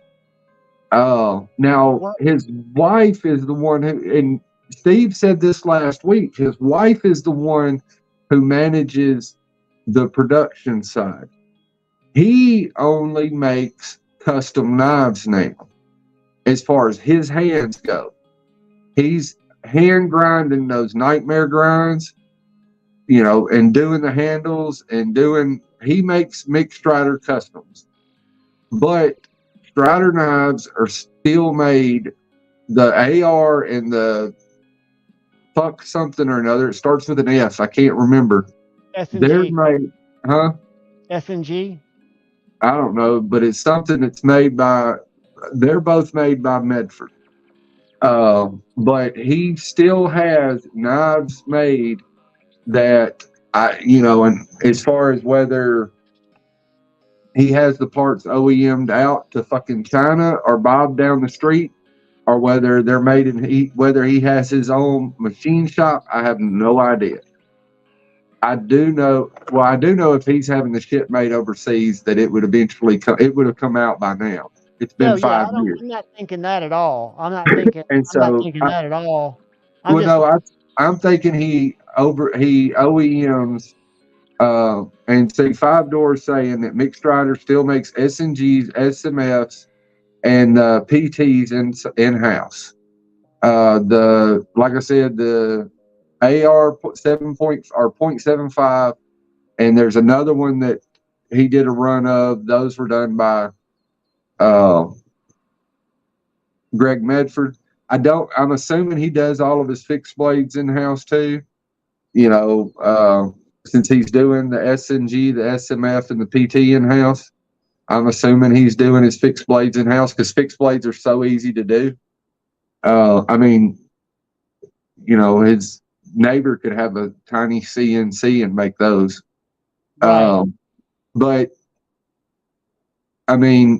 he closed one aspect of the business, and that was the part of the business that he had in conjunction with Dwayne Dwyer. I got you. So it was more like a political separating of ways. They dissolved but they did. It's not that they quit making knives; they just dissolved that business partnership. Now, say those, from what I understand, now he may be making them in house now, but I know when he first started making those a couple of years ago, that they were made by Greg Medford. Let's see what it says. And I know that Red Wolf. These are in stock now. These are smaller, right? The 75's 3/4 of the size of an AR. Is that what that means? Yeah. But it's still not a small knife. No, it is 8 inches. Yeah. 3-inch blade. But look, that divot looks familiar, doesn't it? It looks just like the fucking ripoff. Yeah, I love the ProTech version too. I think the little ProTech S&G is awesome. I actually almost bought it a couple of times, but didn't. I got 2 of them, I think. Or did I sell one? I don't know. I had 2 of them, but I think I sold one of them. I know I still get. Oh, I think it was Bama Ninja that wanted to get one of them off. Well, the green one's not for sale. My wife bought me the green one. But it was somebody that wanted to get the black one that I've got. But, is it ProTech or you're not selling one of your Striders, are you? well, it's a ProTech S&G. Gotcha. No, it's the Pro Strider that I've got. I've got 2 of them. I got one my wife got me, and I got another one. And the one my wife got me, of course I'll keep. But the other one, I mean, it's just in a case in there. And I'm not even sure. I may have sold it. I can't remember. Are you still getting enjoyment from knives with your new hobby? I mean, are you still liking playing with them? Yeah, I mean, I'd still rotate them out. I carried the Harsey today. I mean, but yeah, I still. Last night I carried a Hinderer to the concert. Of course, I had to leave it in my truck. What concerts you go to? Tenacious D. Really? Where were they, dude? Jack Black and what's his guy's name? Kyle. Yeah, Kyle. They were in Franklin. Dude, that's awesome, man. I didn't even know about that. Yeah. Junior Miz, I might have seen him, but I'll check. We'll check together here in a sec. What I was going to say to any of you guys that joined late, there should be a comment pinned at the top of the comment. And it is for a video that is on our buddy Knife Dope. Used to be Puerto Rican with a knife. And we're going to go leave a comment there. And in just a few minutes, because I've got 2 more giveaways to do, but in just a few minutes, we're going to give away this Boker Bushcraft to somebody who. What up, Cap? What up, El Cap? And Acid Test Kids. El Cap Addict, what is up? Oh, it's Acid Test Kids that said he was asking. He said he was asking for it. I remember somebody was. It's Acid Test Kids. Best thing to do is go and send him a DM on Instagram. He rarely checks DMs. Oh. I forgot what the fuck. Oh, you finally started moving on my phone. Oh, did I? Good, man. So, guys, I can finally see you in real time. Go to the link at the top of the video and leave a comment with the word JuhVon in there. And I'm going to go scan this with the YouTube giveaway tool here in a bit. And we are going to give this away. And then we're going to shift our focus to another YouTuber. It was really good, Matthew Russell. I enjoyed it. Right now we're at 83 comments, and I'll keep an eye on it, and then we'll all draw for it here in a second. I drove Matthew Russell. I drove about an hour and a half to get there because I live outside of Huntsville, Alabama, and so it was about an hour and a half to get there. You're actually about 20 minutes closer to me, right? Or is it close? Do you have to go east? Oh, it's just straight shot for me. I mean, the interstate, you come out of, my neighborhood, drive down and take a left, not even probably a half a mile So you down the take road. the interstate to Franklin? Yeah. So it's up around Nashville? Yep. It was at the Rock Quarry Amphitheater.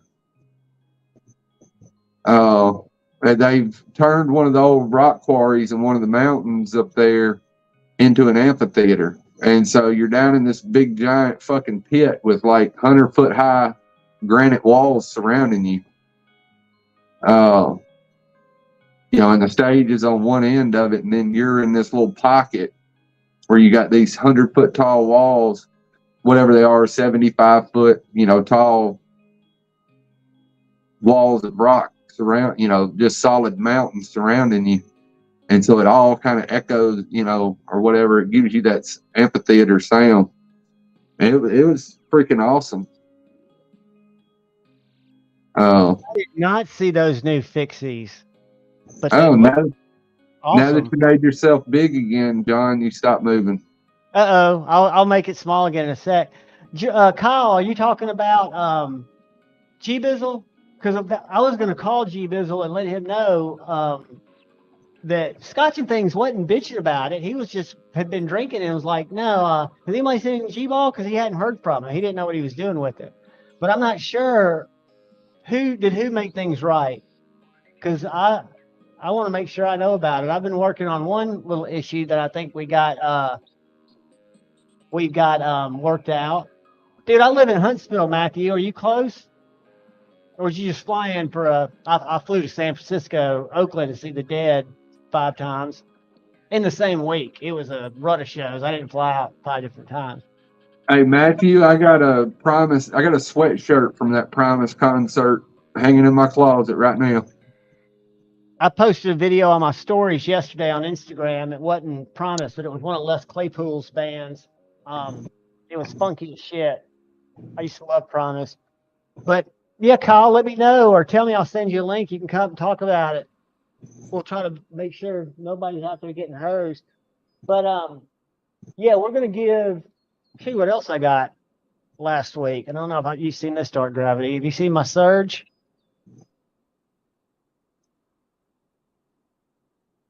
I have to wait till it goes to my laptop. Oh, that's right. And if you make yourself littler, I can't see it.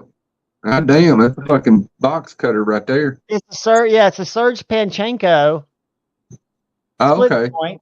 It's got a titanium little holder, and it holds utility blades. Yeah, I love his watches. I love his designs, and I just thought this was always one that I kind of fancied, and I've kept it up here and used it as an unboxing night. So if you're east of Memphis, you'd be what? Jackson? I lived in Jackson. That's where I met my ex-wife. I'm talking about Henderson. Matthew Russell is saying he lives east of Memphis, and only as far as town I know of, well, I think Jackson's exactly 180 miles. It's 3 hours. I go up 45 from here. I go up and then go over to Corinth, Mississippi, and go up 45. But it's probably Jackson, Bemis. Trying to think of some other little towns around there. Adamsville.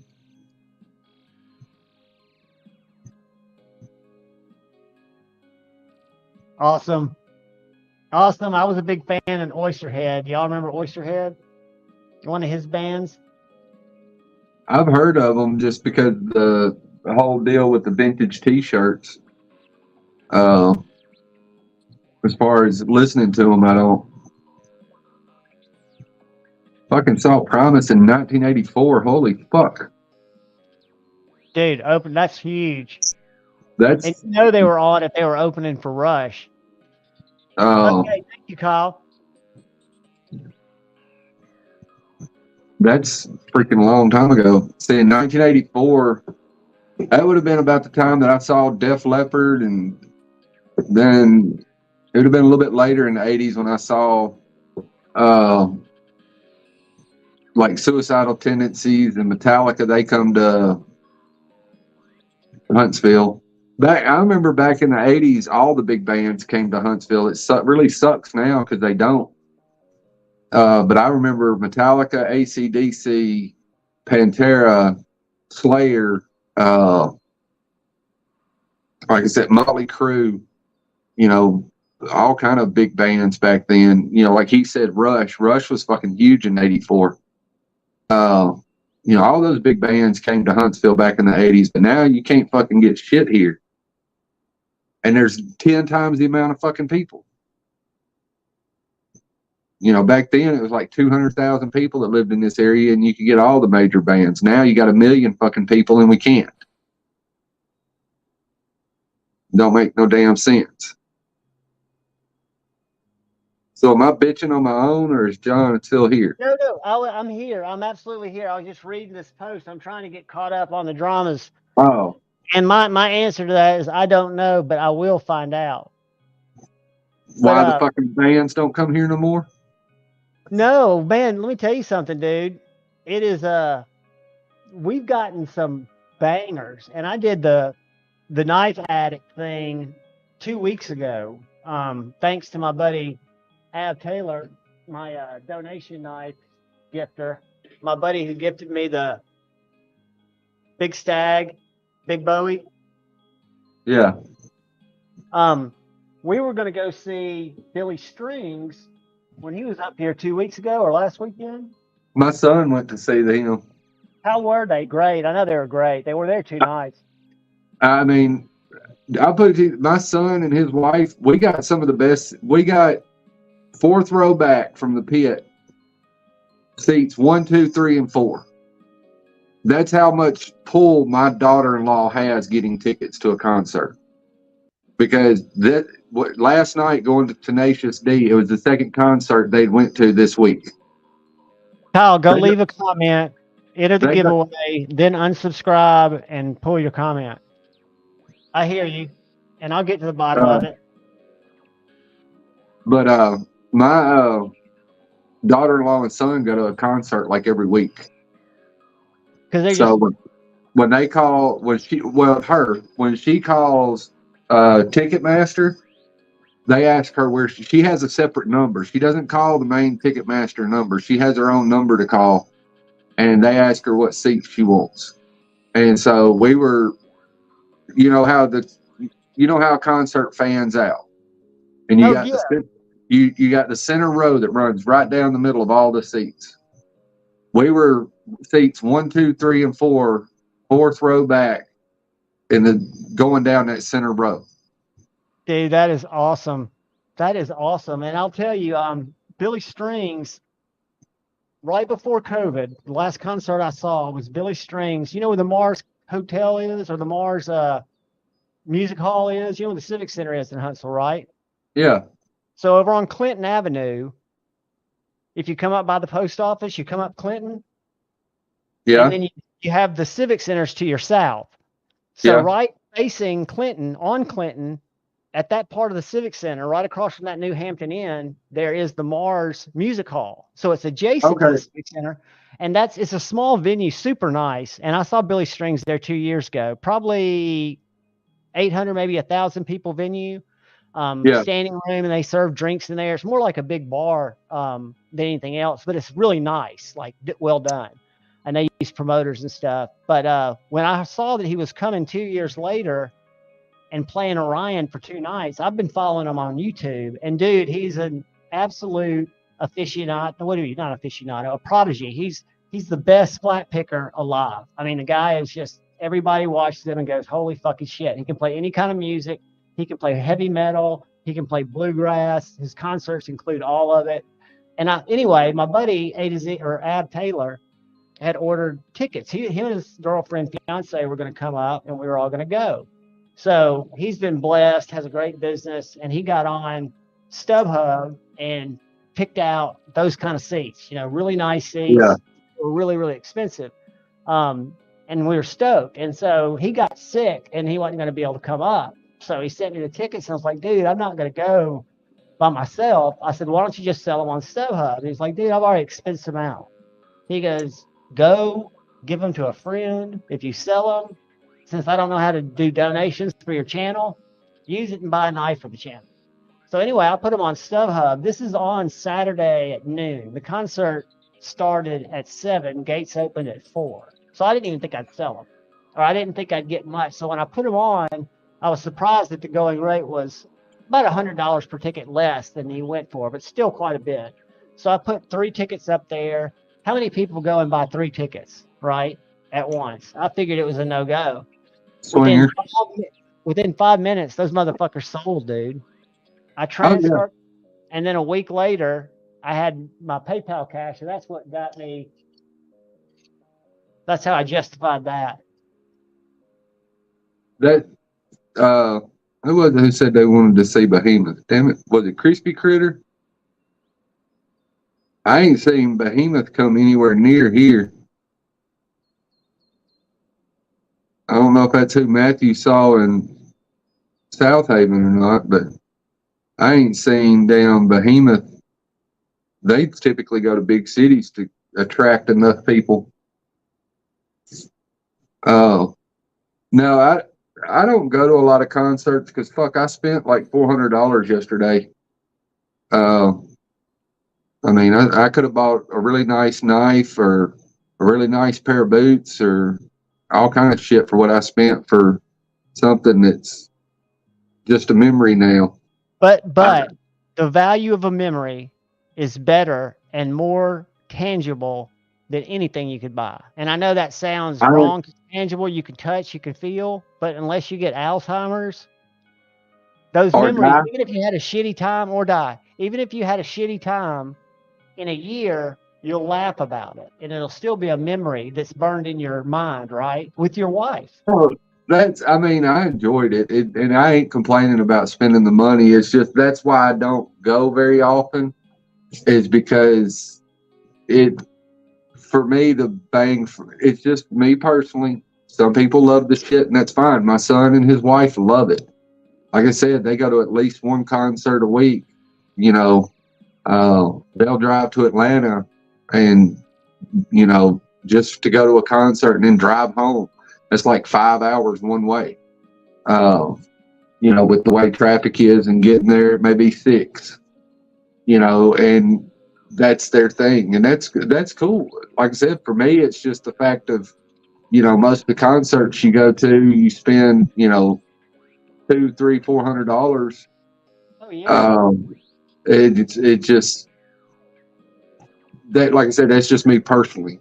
I would rather go buy a knife or a new pair of boots or dude, I found out, Dr. Drew, I found out something today. I messed up.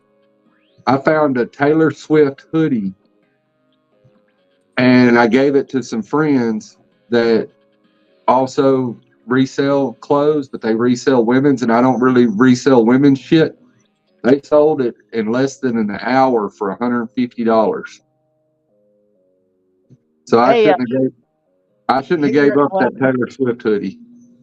Huh? I was asking Hinder Collector if he saw my video this morning where I took the washers out of my Jurassic and put in Skiffs, American-made Skiffs. Made it awesome. And I was going to tell y'all a trick that I learned from Metal Complex, and I even gave him credit in the video and in my description. But the best way to take apart a Hinderer, I've got a tool that is it's not the Hinderer tool, but it's one you can get off Etsy that has 2 little pieces, that has a spanner bit and the flat bit. But once you've gotten it apart, if you don't go and re-Loctite it, the best way to get that pivot out is to use a fucking penny. That's what I did my disassembly on with this, a penny. A penny fits in there perfectly. If you hold your finger on the back and you take your penny, you can get that bit to where you can, that screw to where you can use your finger and get it the rest of the way out. And if you need a spanner bit, I think it's a 14, but you can buy the little kit on Etsy. It's like $70. Or no, how much is the Hinderer tool? Is it $80? I think it's $80. Okay, so this is like $40 if you get the tool on Etsy from a guy who sells them. But again, Metal Complex told me on a video that he uses a penny. It fits perfectly. He's using them on all his hinders, unless they're Loctited. Molon Levy, that's what I said when they told me that. Because it was stained on top of the fact that it was a Taylor Swift hoodie. But apparently I sold an NSYNC t-shirt about a month ago now for $100. So, and it was just an NSYNC t-shirt. And I actually thought about not even getting the shirt. And I was like, well, it's going to cost me $0.25. So, because I buy stuff by the pound, t-shirt weighs, it cost me. All you need to know. 6 ounces. Yeah. So. All you need to know, and I learned this from Tim Dillon, one of the comedians I watch. She just got off, or is in the middle of a summer tour, or just finished the summer tour. And, it grossed over $1 billion. That's never been done, and she did it in the summer. So if you see Taylor Swift merchandise, chances are you'll be able to sell it. So these are some new items on White Mountain Knives. I don't know anything about Zappas, but this looks to me very much like a Boker that I want.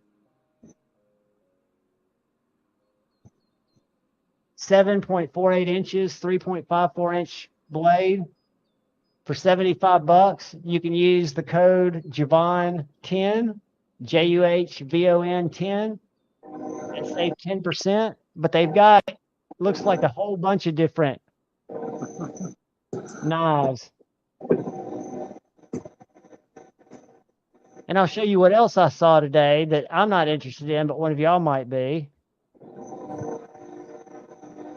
And I have no affiliation with this company. I just go there because I'm a knife addict. Uh-oh, stuff's been added. Oh, that fixed blade was pretty sweet. The Revenant. Yeah, those are very, very affordable. Under $100 on White Mountain Knives. You can use JuhVon 10 and save 10%. But what I was going to show you, if it's still there, there's a Hobeck on here. Or there was. That must have, this one right here. $150 for a pretty badass fixed blade. That's a Hobeck. Yeah, what do you think of that for $150?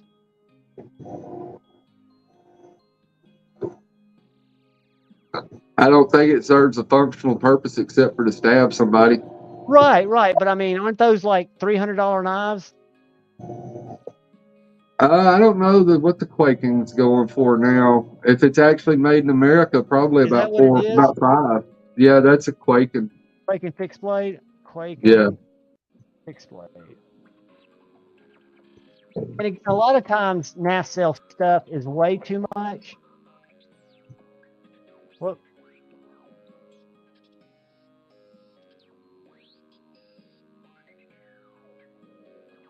but you can talk to these people, and you can usually talk them down if they're realistic. $2.99. So that's not as great of a deal as I thought it was. But for my Pulsar. Well, I mean, if it's made in the USA, that's the going rate of a USA made fixed blade. So it's not, I mean, if you think about what you pay for fucking Benchmades nowadays and goddamn Spydercos and I mean, $2.99 for damn. Like I said, if it's made in the USA, it ain't no different than anything else. Yeah, Tactical Terry, it is a good deal. I mean, if anybody's interested in it, I found this on NAFSL, and it was purchased by a guy because I talked to him. The box had not even been opened, so the plastic had not been cut. But the guy bought this and the Stonewash variant. And they got to support their crack habit somehow. Acid test. And so when he got the satin, he knew he liked it better. So instead of opening this, he just flipped it. and he did not ask any more than he bought it for. It was like $20 less. Without, the shipping was a lot less, and I didn't have to wait 3 weeks. So this was a great deal I found on that sale. I've never sold anything there because I'm a junkie and I don't sell knives, but I found this on that sale and met a really cool guy named Mike. But this is the knife I'd been interested in that wasn't in stock anymore, the Griffin 2.5. And then Stasi did a video on it and really liked it for an EDC fixie. And I'd kind of been wanting one, and I got on that sale. This was available with the carbon fiber, which is, I would have never gotten the carbon fiber, but it fits this sheath better because I've since bought some of my Carta scales, but there's just a little rattle in the sheath now, so I put the carbon fiber back on. But I got this for like $50 less than I could have gotten it on the drop. Next deal, in terms of savings, anyway, I'd been looking at this line steel Best Man. In carbon fiber, it's a $130 knife. It's M390, little spear point. And I picked this up from a super nice guy on NAF sale for $70. Let me tell you something about that knife, John. I saw when you were talking about it last week, maybe the week before also, but I know last week. That's the knife that started the HRC police fiasco. Oh, did it really? Yep. This M390 was soft? That's funny. Yeah, it was like in the low 50s. And I'll never notice it, I bet. No. I need to sharpen it up and see. Were you here earlier when I played the Knife Nerd video? Yeah. Yeah, Larry. And that's something that, I mean, it's just, and I've said this before. I think I've even said it on these lives before. It's just my opinion, but I think everybody, if you're going to be a knife person and you're going to start bitching about stuff, and I'm not saying listen to me. I mean, fucking Larry's got a PhD, and I got a DAD, dumbass degree. Go listen to Larry before you start bitching about what somebody heat treats their knives to. And absolutely. I mean, you give something away. There's more than just edge retention. Well, it's the performance of a knife. When you listen to me, or you're listening to Super Steel Steve, or you're listening to Gerald at Outpost 76, or anybody of that nature, it's not that we have a right to have an opinion and we can express that opinion, but. Not to interrupt you, but you have a different degree of expertise because you're a certified heat treater. You're not like those other guys. You know more about it. But I know about the commercial side of heat treating. I know the reality, and that was something that Laren talked about in the video, the clip that you played today, and what he talked about in the video today is the reality of commercial heat treating. When you're doing thousands of knives, is different than what somebody does in their fucking garage with a even heat oven and plates and a cryo system. Right. And it's like something that he brought up in the video that we did all the time when I worked in commercial heat treating, and he said why we did it is before we do cryo, we did a 300-degree temper. And it was to stabilize the steel, whatever it was. It didn't matter if it was 01, which is really susceptible to cracking, or if it was A2, which is not susceptible to cracking, comparatively speaking. They both can crack, and then we would do the cryo treat. And the reason we would do that is because those are your parts that you're asking me to take care of, not break, not fuck up and ruin. So I want to do what I need to do not to.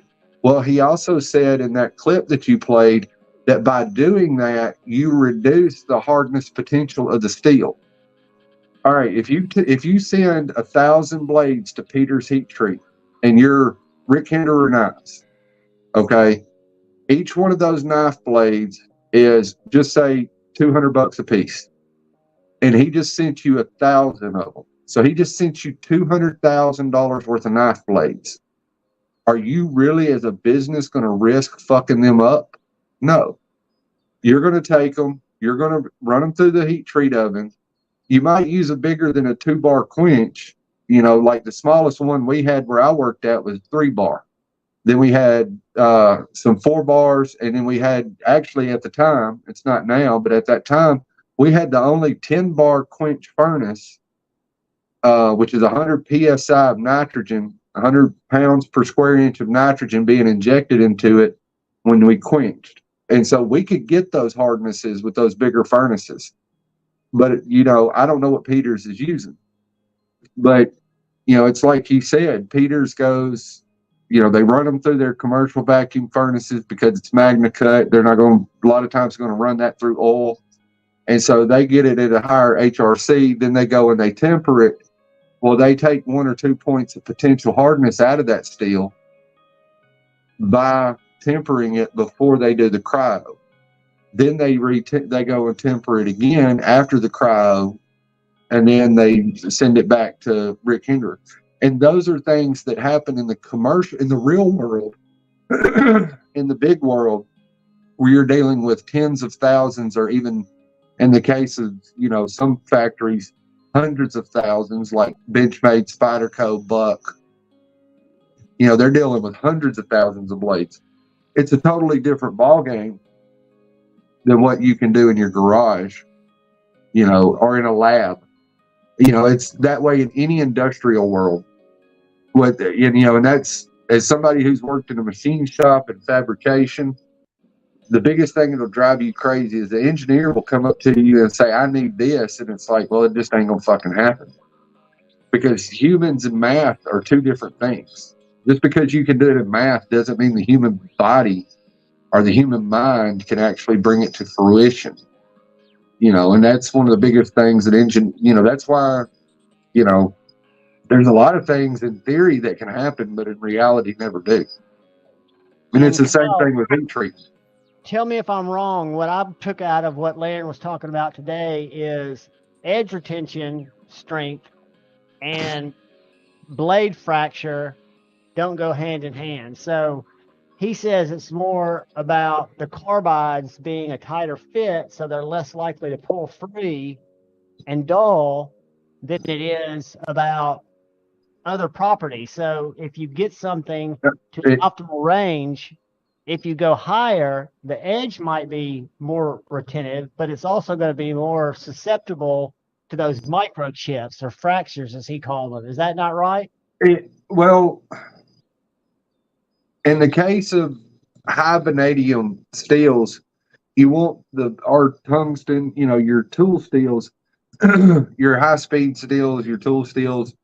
The reason M4, Maximet, Magna Cut, even M390, the reason they cut good, and this is just what I personally feel when I listen to him, that he's saying what you're trying to do is you're trying to get the balance to the point where the steel is basically the structure that holds your vanadium and tungsten carbide and your chromium carbide, whatever carbide you're trying to develop, you know, how you mix the steel, you're trying to get that to hold it, and it actually does the cutting for you.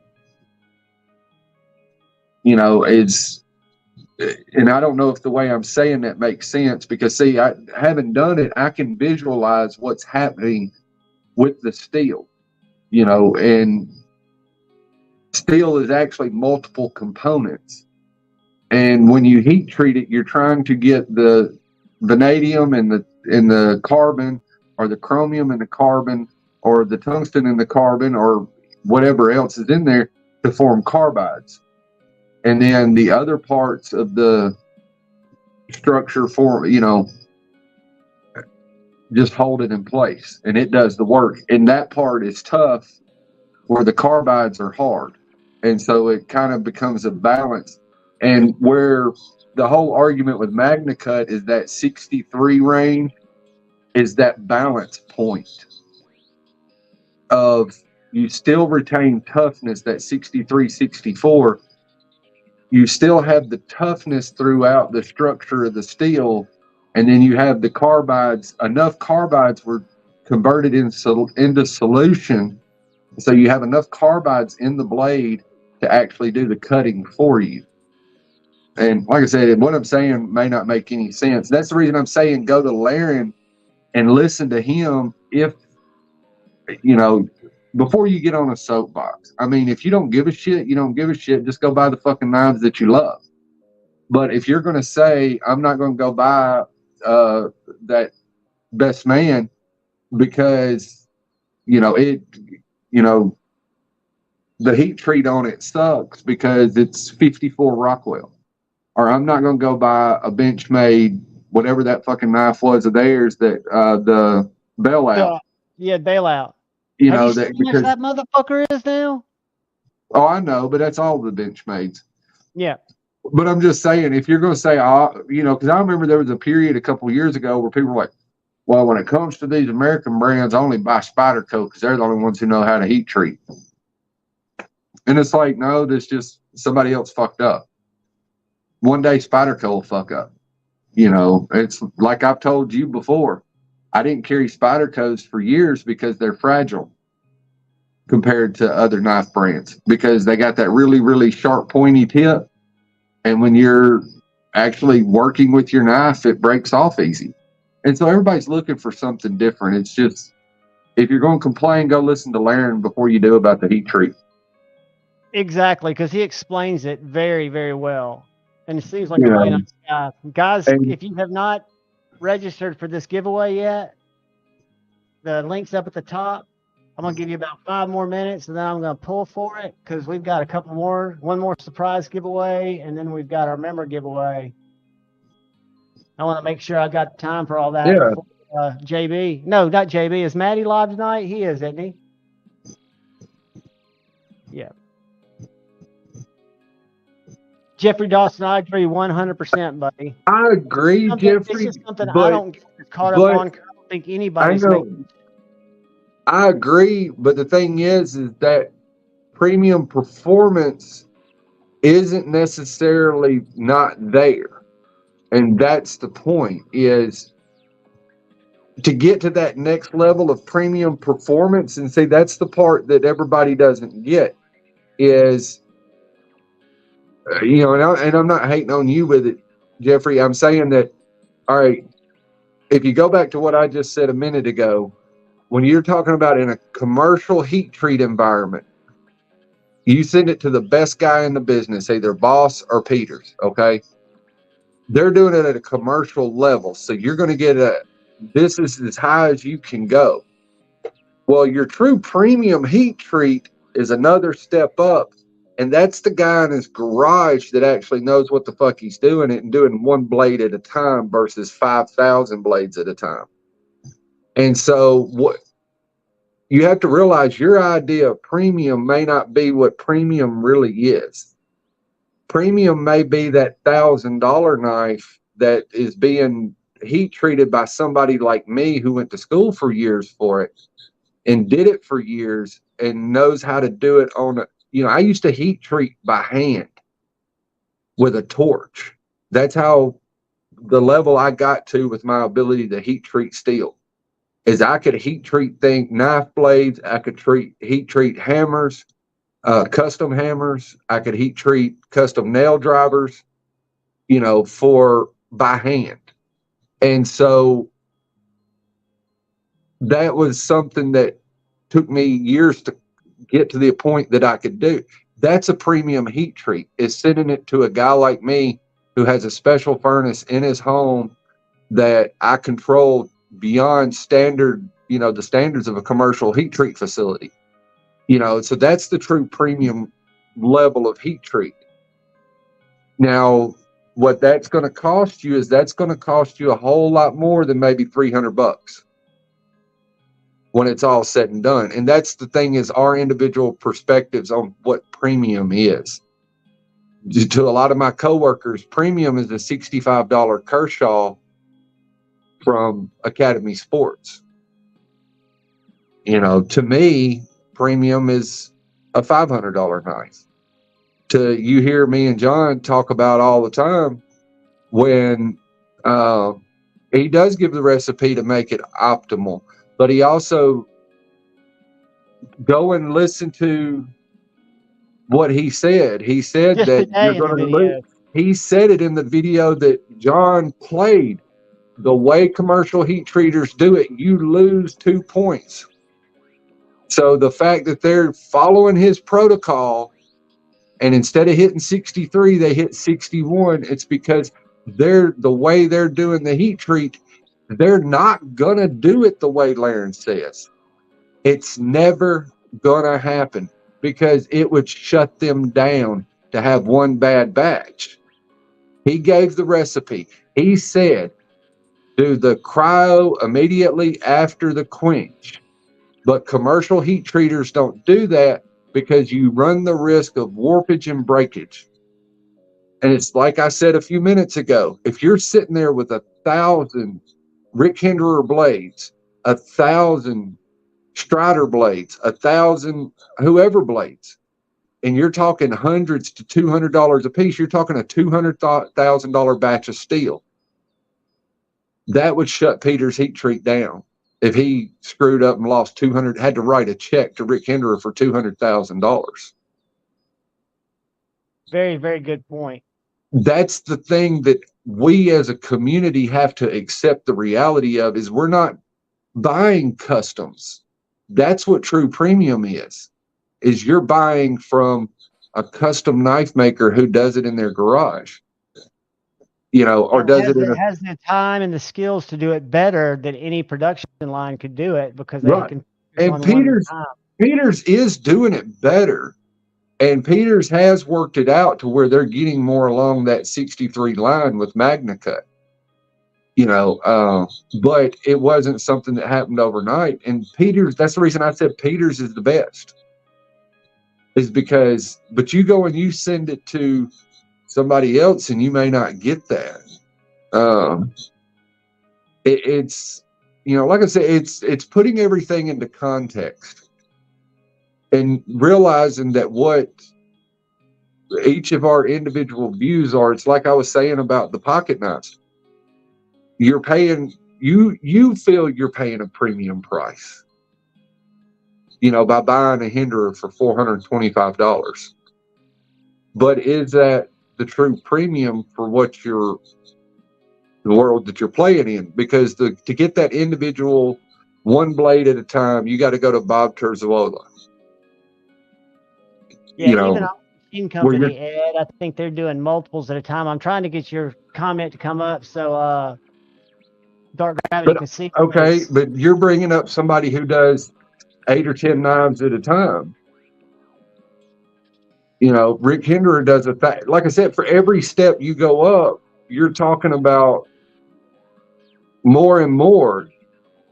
I mean, if I asked you to do 1,000 today, could you do 1,000 today? No. But if I asked you to do 10, you could. That's the thing is you have to put it into context. You have to put it in perspective. Go listen to Laren Thomas. He just said it literally 2 hours ago in John's video. The man who created the steel literally said it in his own video. It's not just me saying it. And a very nice. I'm just trying to give you context for it and reiterate what he said. It doesn't matter what I think. It doesn't matter what you think. It doesn't matter what John thinks. The man who invented it said they're doing it the way they're going to do it. And there's nothing any of us can do. Because I guarantee you, the heat treat plant that I worked at is right over here. Just down the road, 1.5 miles, 2 miles from my house. As the crow flies. You go in there, they work on aircraft in that facility. You tell them that they've got to pull those parts directly out of that furnace and put it into that liquid nitrogen, they're going to tell you, no, you don't know what you're talking about. Because all of those parts are going to, you know, you're talking hundreds of thousands or millions of dollars worth of parts. It's not going to happen. There's nothing in the world that's going to make. Why would you piss $1 million out the window? It's not going to happen. And to ask Benchmade or Spyderco or Hinderer or Strider or whoever, Riot or to throw $100,000 or $250,000 out the window. I mean, we're already upset about the cost of knives. Now we're asking them to risk $250,000 every time they make a batch. Congratulations, T-Fatch. I totally agree with that assessment. And I think Todd Carr's probably got some truth. I mean, there might be a more higher cost in grinding the steel. I'm sure it takes more time and more. None of that is, it's not a significantly higher cost because most of it's done with carbide bits now. It's not done with grinders. But even the grinding technology with the combat abrasives and companies of that nature, it doesn't increase the cost significantly. A lot of it is just the reality of the ranges that these heat treat furnaces work at and the reality of the fact of how they're processing it. Like I said, it's not me saying it. I'm just regurgitating what Laren Thomas literally said an hour ago, 2 hours ago, whenever it was, whatever time it was that John played that portion of the video. And you can go watch Laren's video where he talks about it. I urge you guys to go watch this video because he's talking about MagnaCut 2.0, a new steel he's developed. And I'm just telling you, as somebody who did it for a living, went to school for it, got a bunch of certificates and you know, approvals to do this, that, and the other. I mean, John's seen the stuff, you know. I'm just saying, in a commercial environment, you're never going to get consistently what everybody in the knife community thinks it should be. It just ain't going to happen with all these Gucci steels. There's too many variables. One, the biggest variable is humans. I mean, we fuck up everything. Absolutely. You know, that's the thing is, you're putting humans into something in a lab, and what Laren can reproduce or Super Steel Steve can reproduce in his garage is two different things than what can happen in a commercial environment. All right, guys. That's just the truth of it. We're going to keep chatting, but I'm pinning a new comment, and this is not the member giveaway, but I'm pinning a new comment. It's going to take a second for me to get to it. All right, there's a new comment that is pinned, and it's scrolling along the bottom of the screen. And what we're going to do in the next 30 minutes or so, because we're going to have to kind of go quick because we're going to have our member giveaway, the big one here in a bit. So any of you that are channel members, go to the members content, make sure that you've watched. You don't even have to watch it, but just click on the video, like it, and just comment any word in there. But now, go ahead, brother. Well, what I was going to say, when MagnaCut first come out, I guess what, a year or so ago now, and people were heat treating it at like 57 and 58. That's just them being fucking chicken shits. I'm just saying, if you've got a knife that's 61, 62, 60, you know, something like that, that's not an epic catastrophe. That's, you know, if you did it for any period of time, you would realize that that's completely acceptable. You know, if they're hitting 62, 63, 64, you know, and the smaller the batch, the more likely they are to hit their target. If you take somebody like American Blade Works, who sends in 100 blades at a time to be heat treated, they're more likely to hit their target on that 100 blades than they are on a batch of 1,000, you know, or a batch of, you know, 10,000, you know, because when we used to do knife blades, we didn't do it for small people, you know, we did it for some of the big, you know, like buck knives we did heat treat for. We did some for what's that knife company over in Jacksonville? Bear Knives. Or Bear Manufacturing or whatever it is, but we did the heat treat for them and things of that nature, and they were sending over, you know, 10, 15,000 blades at a time for us to heat treat. You know, I mean, it was a lot. And so if we followed that protocol that he was talking about we're not going to, I mean, we go to dunk 15,000 knife blades in a tank of liquid nitrogen to do a cryo treatment.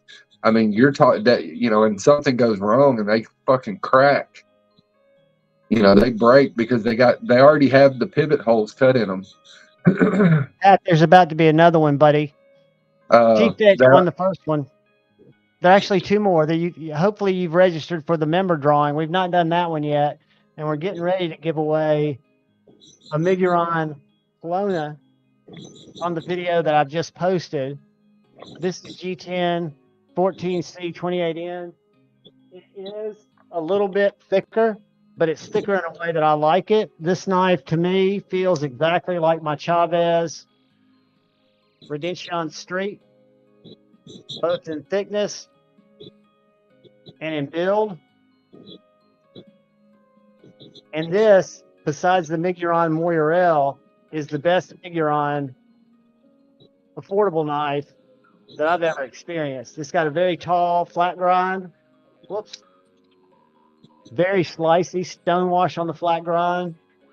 Again, 14C, really nice G10, T8 hardware all the way around. And that's what in a titanium clip that for a while I had on my Wii FG, but I'll show you why I don't have that anymore in a second.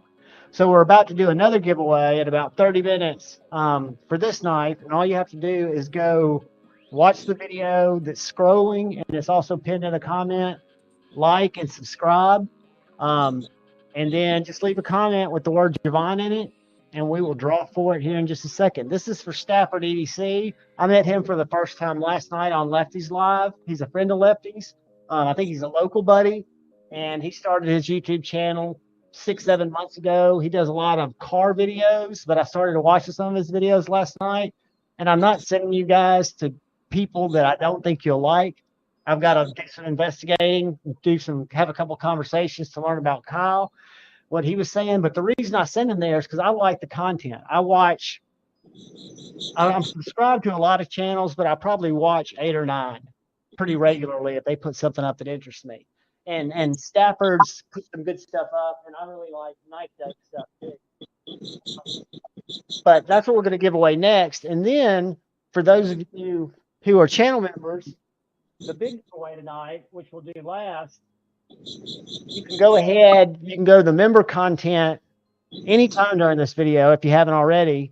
There's a video that I put up, the only one this week, that shows this knife, the Tucson TS, I forget what. It's carbon fiber, titanium, big overbuilt knife, 14C, front flipper and a traditional flipper, drop shut action, liner lock, killer knife. But this is what's on the thumbnail, and all you have to do is start that video, like it, and just comment any word except the cuss word, because YouTube will filter that out and drop that later. And you've got to send, you got to go to Instagram and send wiener pics to Kyle Coonley to win anything. Feet pics or wiener pics. And Kyle has confirmed that it was your wiener, and he would know, because we know that Kyle is very close with the community. But what Jeffrey was saying is that was about the Magna Cut and the learning curve that was with it is he's right. There was a lot of people screwing up when the whole deal with Magna Cut started because it wasn't what was normal.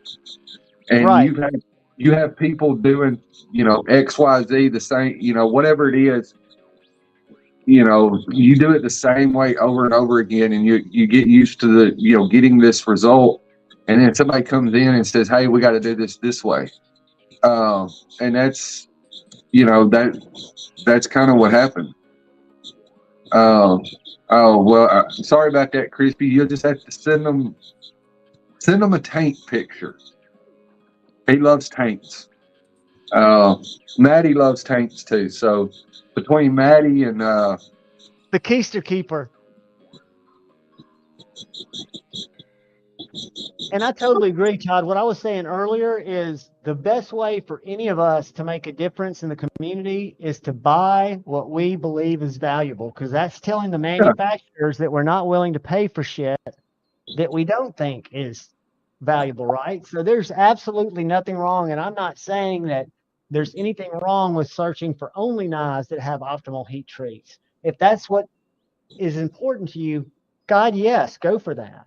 I'm just saying some people don't view it like, I bet Lefty is more of an action guy than a heat treat guy, but he wants them all to be right. You know, that's the unicorn that we're all looking for, that knife that really crosses all the boxes, checks all the boxes. And hopefully it'll never exist, because if it does, we'll all be like, damn, what do we do now?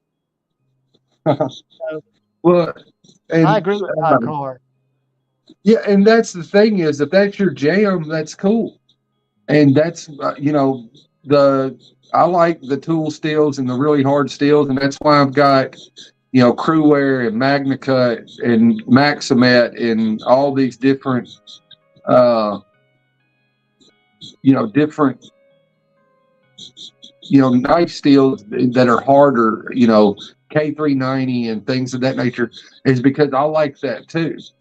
I'm just saying that my whole thing is that, and Laren has been saying this from the get-go with the whole deal about the heat treating of MagnaCut, is that what agree. It's the level of hate that comes in vitriol that comes as a result of somebody not doing it exactly how you want it done. And the thing is nobody's ever going to do exactly how I want it done. You know, but does that mean I should be toxic as a result of it in the community? And I don't think that's the thing that, you know, and me and John talked about that a lot back when all that was going on, was the level of toxicity that comes from it. And it's one thing to say, well, I don't like what, you know, Buck does anymore, and so I'm not going to buy a Buck. I don't like I don't like the prices that Benchmade's charging, because it's fucking ridiculous. Like, for me, it's the fact that everything's fucking plastic now, and they want $300 for a piece of fucking plastic. Who cares about the fucking heat treat? It's plastic. Yeah, no doubt. I mean, the heat treat's irrelevant when the handle falls apart in your hands.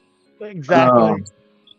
You know, and that's kind of the way I look at it. But I don't spend the amount of time that some do, whether it's in videos or in chats or in comments or in any of that, just,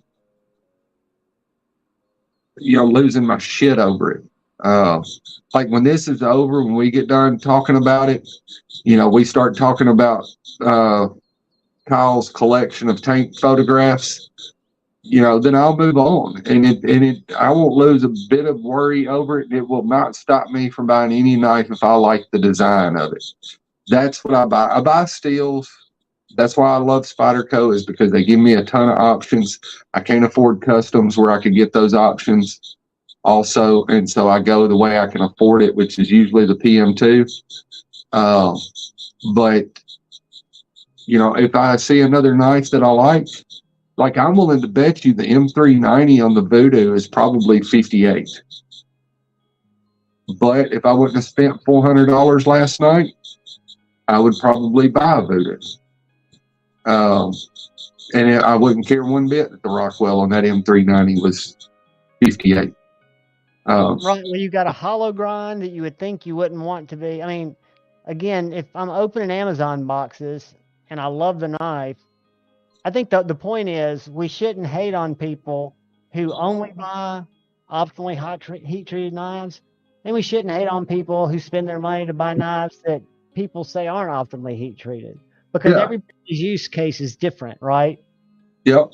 I mean, I've got enough knives that I'm embarrassed to say I can always find something sharp. Well, I mean, that's the $500 JK. You know, it's made out of 20 CV. I'm willing to bet you it's 58, 59 Rockwells, and I could turn around and sell it for $750 right now. And somebody would be just tickled to death to get it. Yeah, it's you know, if you love the design, I'm willing to bet you that every person in this chat right now is not struggling to find a knife. Cut with. Yeah, I mean, I'm sitting here on my back porch, and I've got like 12 or 13 sitting in front of me. I'd have to count because there's some sitting behind my computer too. But you know, that's on my back porch. And when I get up, the one that I took out of my pocket is the only one I'll put back in my pocket.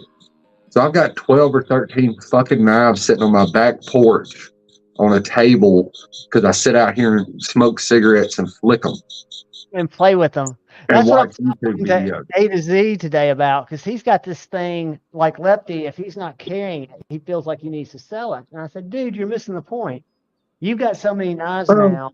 You're never going to carry them all in the way that you think they should be carried. But if you sit on the couch and you enjoy that knife once a week, flicking it, you're getting use out of it. Well, the thing with, I mean, yeah, I agree if you're doing that, but if you've got some like I have, and I'm sure, I do. I know what A to Z, I know what you have, I know what A to Z has, I know what Kevin has. My thing with it is, and I've struggled with actually putting this into practice, okay? I'm just saying that the thought process I have behind it is if I can sell it to Greg Maroney and him sit and enjoy it, then why not give him a bro deal and let him enjoy the knife? Because if I keep it, it's just going to sit in a box and nobody's enjoying it. You know, so there's guys out there that, you know, would potentially love to have it, you know, especially some of the older models that are discontinued, you know, or you could do like Mateo and sit on your couch and fucking cycle through your 12 gauge. I can see where it's therapeutic. It's kind of like masturbation, sitting there doing this.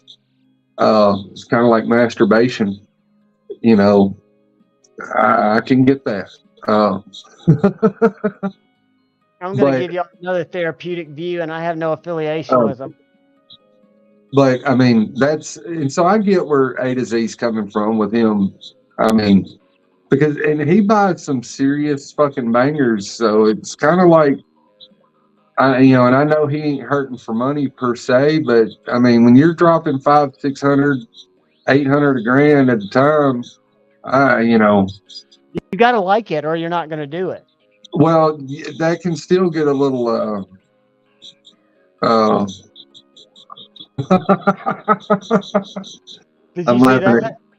laughing at Kyle. Yeah. It's his HRC is optimal when he's cycling his 12 gauge. But can y'all do that? You know, so I get where some folks are coming from with saying they need to cycle through stuff. I mean, it can get overwhelming, you know. And I imagine for A to Z, when you walk in there and you look and you sit there and look and you're like, that's, you know, XYZ amount of money and knives that, you know, and I want to buy another one. Well, do I really need this one? If I sell this one, then I can go buy that one and I can play with it for a little while, and then. That's kind of the perspective on it, you know. So you're more of a knife. You're more of a knife hoarder, where, you know, there's different kind of collectors, and you know, Jeff likes the pretty stuff. He's a crow, yeah, and he likes the really shiny, pretty stuff, you know, with Damasteel and. You're saying I'm a pigeon. Yeah, you're more of a pigeon. You just pick everything up. He's a crow. He likes it shiny. You know, and he goes and gets these shiny things and takes them home and plays with them, and then he wants the next shiny thing. You know, and sometimes I guess to justify buying that next shiny thing, you got to let something go. I get that. I mean, I always said A to Z because I look at it, and I know you can't look at it this way, but I look at it almost like he's playing with house money, because everything that he converts into knives is starting out in his PayPal account which he's fattening up by all of his online sales. And I know that's time and work that he put into those online sales, but he can kind of justify it as, I sold a bunch of lady shoes to get this. Granted, I could have paid a bill with it. Well, I could do the same thing because, I mean, you know where I work. You know roughly what kind of income I make at my regular job. My little side thing, you know, like last month, you know, and most of y'all know I've only been doing it for like 4 or 5 months now. Last month, my net take home that went into the bank was $2,700 and some change. Dude, that is amazing. That's, you know, that's what I got to keep after everything, you know, and I could do like Jeff's doing and spend it on other stuff. But I choose to put it into retiring because what my goal is now is when I turn 50, because we get a bonus at my work every year. We don't get it in a check to us. It goes into our 401k of 35% of what our gross pay was for the year. And so my plan is you have to work there until January 1st. My plan is to work there through January 1st after I turn 50, and I want to be able to retire. And dude, you'll have your side hustle so up and going by then. It'll be basically filled itself. Well, and that's my goal is to build this to a point where I won't. I mean, because at 50, I'm not going to get Social Security, obviously, unless something happens between now and then. And so my goal is to stack my 401k between now and then. And, you know, in theory, as it grows, put more and more to paying off the house. I'm not really going to save it. I'm going to use it to pay off the house. Which is putting the money in equity. It's saving it in a different, smarter way. So if I can get rid of that debt, and the only bill, because see, I own everything else. The only debt that me and my wife have is our house. We have no car payments. We have money in the bank if we had to buy a car. Just one. We don't have enough to buy two. And it wouldn't be paying the whole car. It would be a down payment. I don't have enough to go. Fucking cars are ridiculous. That's a whole nother discussion. But, you know, we have enough money to go put a really nice down payment to get very reasonable payment, you know, monthly payment on a new car. But that's my goal, is to get the house to where it's basically gone as far as payments and be debt free when I'm 50 and be able to retire, have this built enough to where I can retire and still live and enjoy life. And like you had a job because you've eliminated your debt. Not have a job where I don't beat myself up every day when I go to work. And a job that you sound like you're more passionately involved in because it's fun to flip stuff and see what you can do with it. Right. Yeah. I mean, no, I'm not 50 yet, Kyle. Sorry. You thought you were getting one of those geriatric things going, huh? Youngsters. But, I mean, I'm closer to 60 than I am to 50. But that's the thing is all it is I took something I knew something about and I enjoy, because I enjoy doing the whole knife thing too.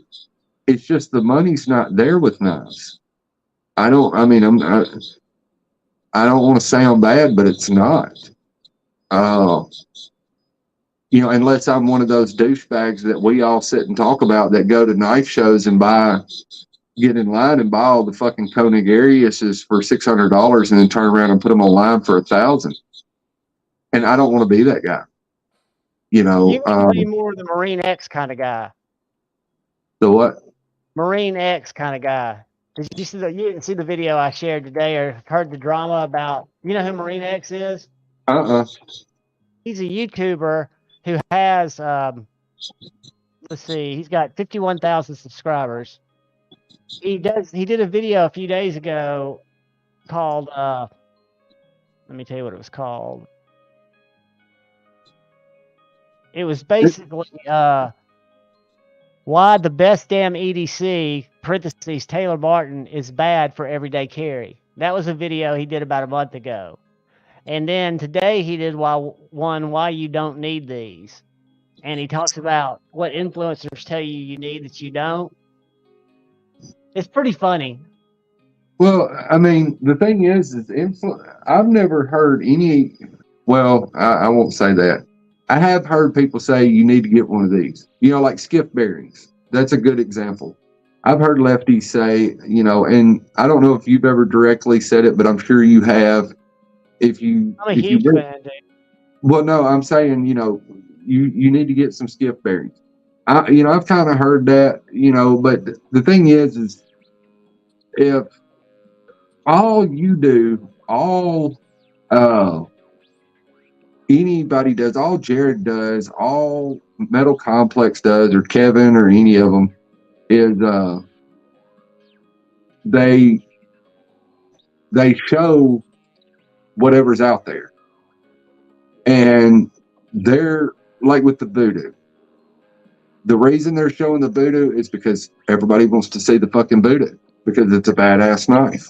It gets views. Although mine didn't get any views. The reason they show the Evo, the JK, the reason they show PM2s, it doesn't matter. The reason they show Civivi button locks is because people want to see them.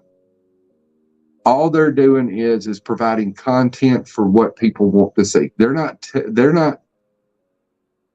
an influencer is somebody like Kim Kardashian who shows up or no, it wasn't Kim. I think it was actually one of the two Jenner girls. But either way, they show up at a fucking get together wearing a Slayer t-shirt. They don't even know who the fuck Slayer is. And the next thing you know, vintage Slayer t-shirts are going for $500 a piece. That's an influencer. You showing up, making a video on YouTube, or even Jared, who's probably the biggest out of all of y'all. Jared does a video on the Voodoo. It doesn't increase the Voodoo's sales or price. That's already built in because we all already want it to start with.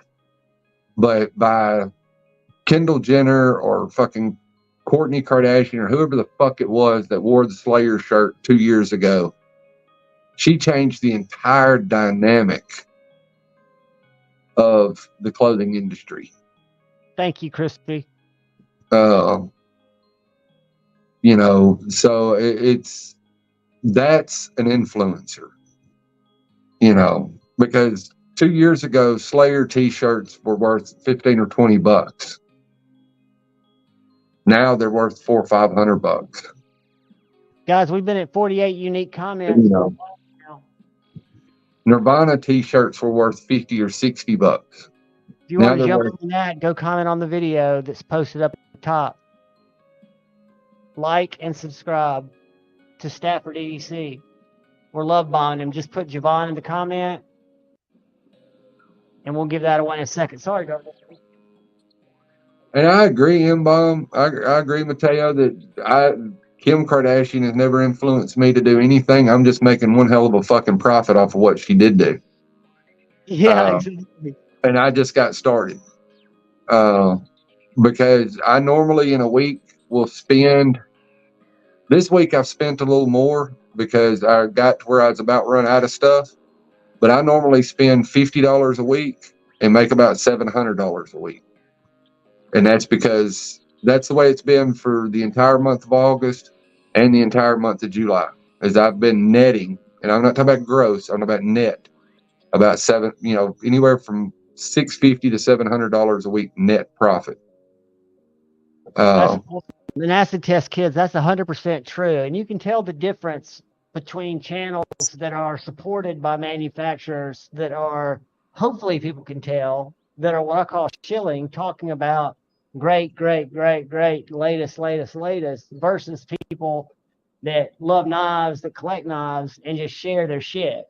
You know, I'm not really in bed with any companies. Yes, I've got a discount code at White Mountain. That doesn't pay me anything. I've got a discount code at Skiff, which pays me nothing. And I've got a discount code at TCAL, which pays me nothing. And the reason I have those codes is because I discovered those companies on my own, think they're good companies. And when I find cool shit, like that little piranha that I didn't know existed 2 months ago, I want to share it with you guys. But I'm not doing it because I want to shill stuff. And believe me, I get emails every day from Ned Ross or ABC Company. Hell, I've had smart home companies reach out to me. You know, and I'm just not in it for that. If I don't actually feel it or enjoy it, I'm not going to take the time to make a video on it. I'm not in it for, I'm going to create content to make money. And some people, that's their business model.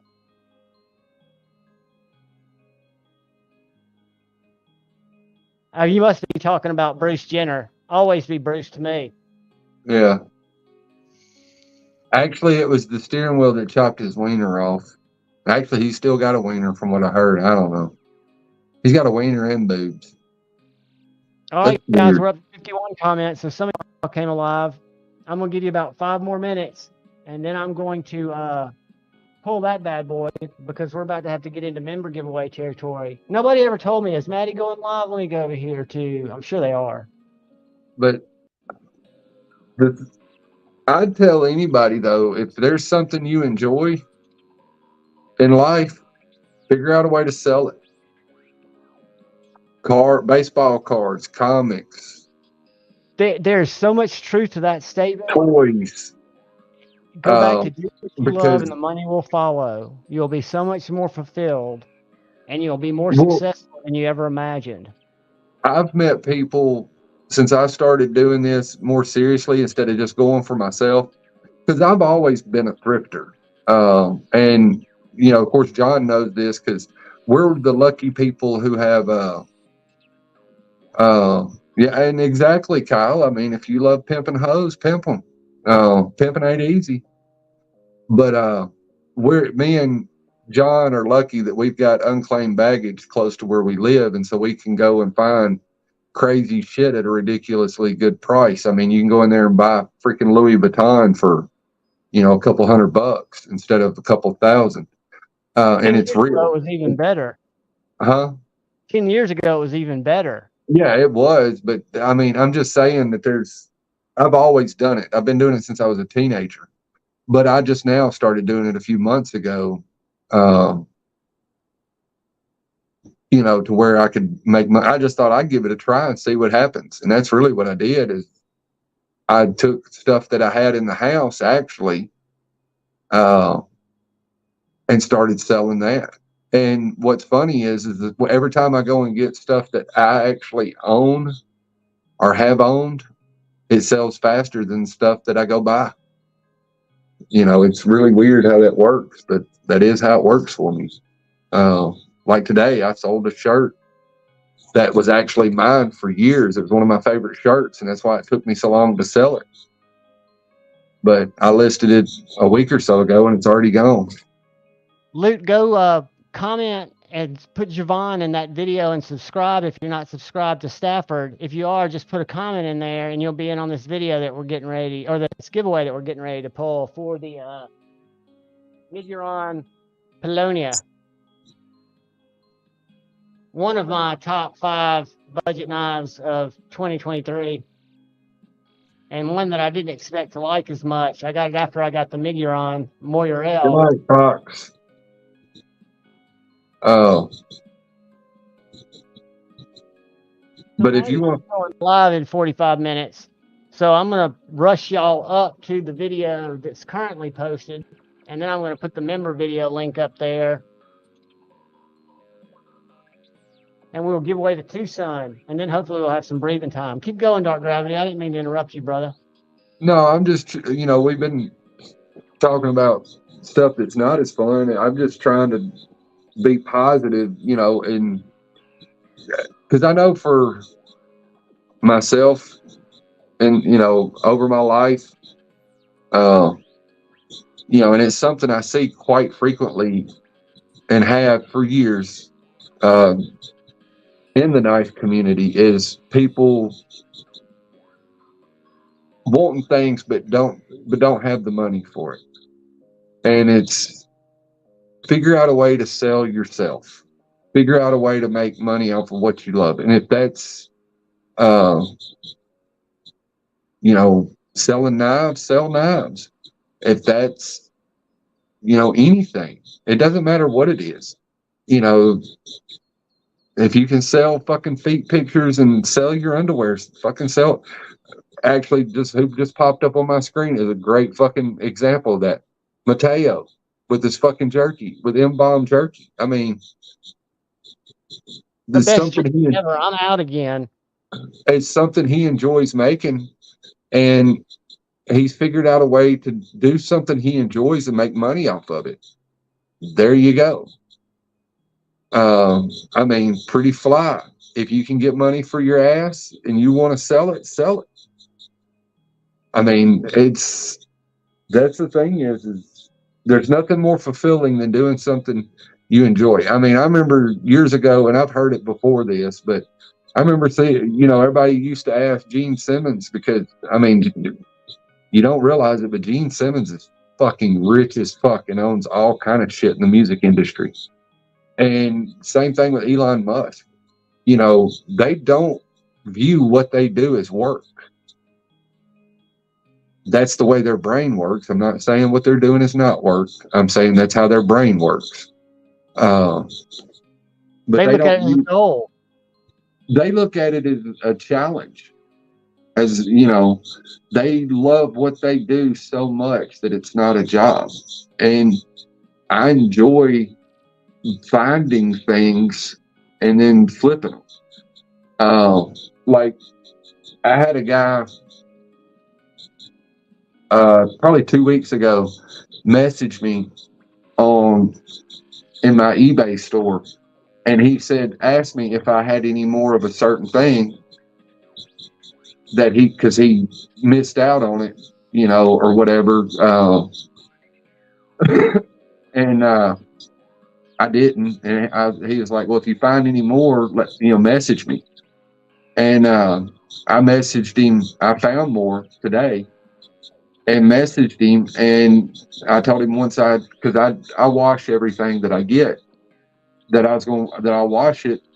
And after I wash it, I'll send him pictures. And if it meets what he wants, then, you know, it's his.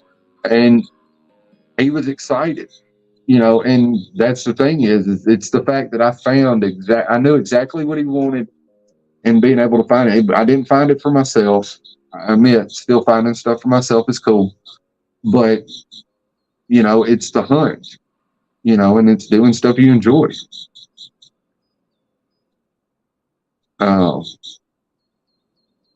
It makes it so much easier to get up and get into your day. I can tell you just in the last week, my mental state has been immensely better. And I'm just in kind of a flex phase right now. Well, all right. Last night, I got up, or I didn't go to bed till 2 o'clock in the morning, or 2:15, something like that. I got up at 6, took my son to get my son to school, and then I went to find stuff to sell. And instead of going back to sleep, and I'm still up, and I'll go to bed here and it's almost midnight, and I'll go to bed here in a little bit, and I will be up, so I can go tomorrow and do the same thing. The fact that no sleep, no break. I get up at 4 in the morning and go to work at 5. I come home, and then I usually work until 9:30, 10 o'clock every night. The first half of the day, I do my regular job. The second half of the day, I do what I enjoy. I don't make it that you're able to do what you enjoy and it be a profitable endeavor. Right. And the thing is it's if it continues to grow, which I hope it does, I mean, we'll see, then It'll be something that can replace my other job. It can replace the job. When I go to the steel mill, I'm going to my job to take care of my family. Right. When I do, So to speak. right. I'm doing what I have to do. And for me, probably the best I can do where I'm getting paid in that type of environment. But I can do better for myself if I do it myself. And everybody can. Or most everybody can.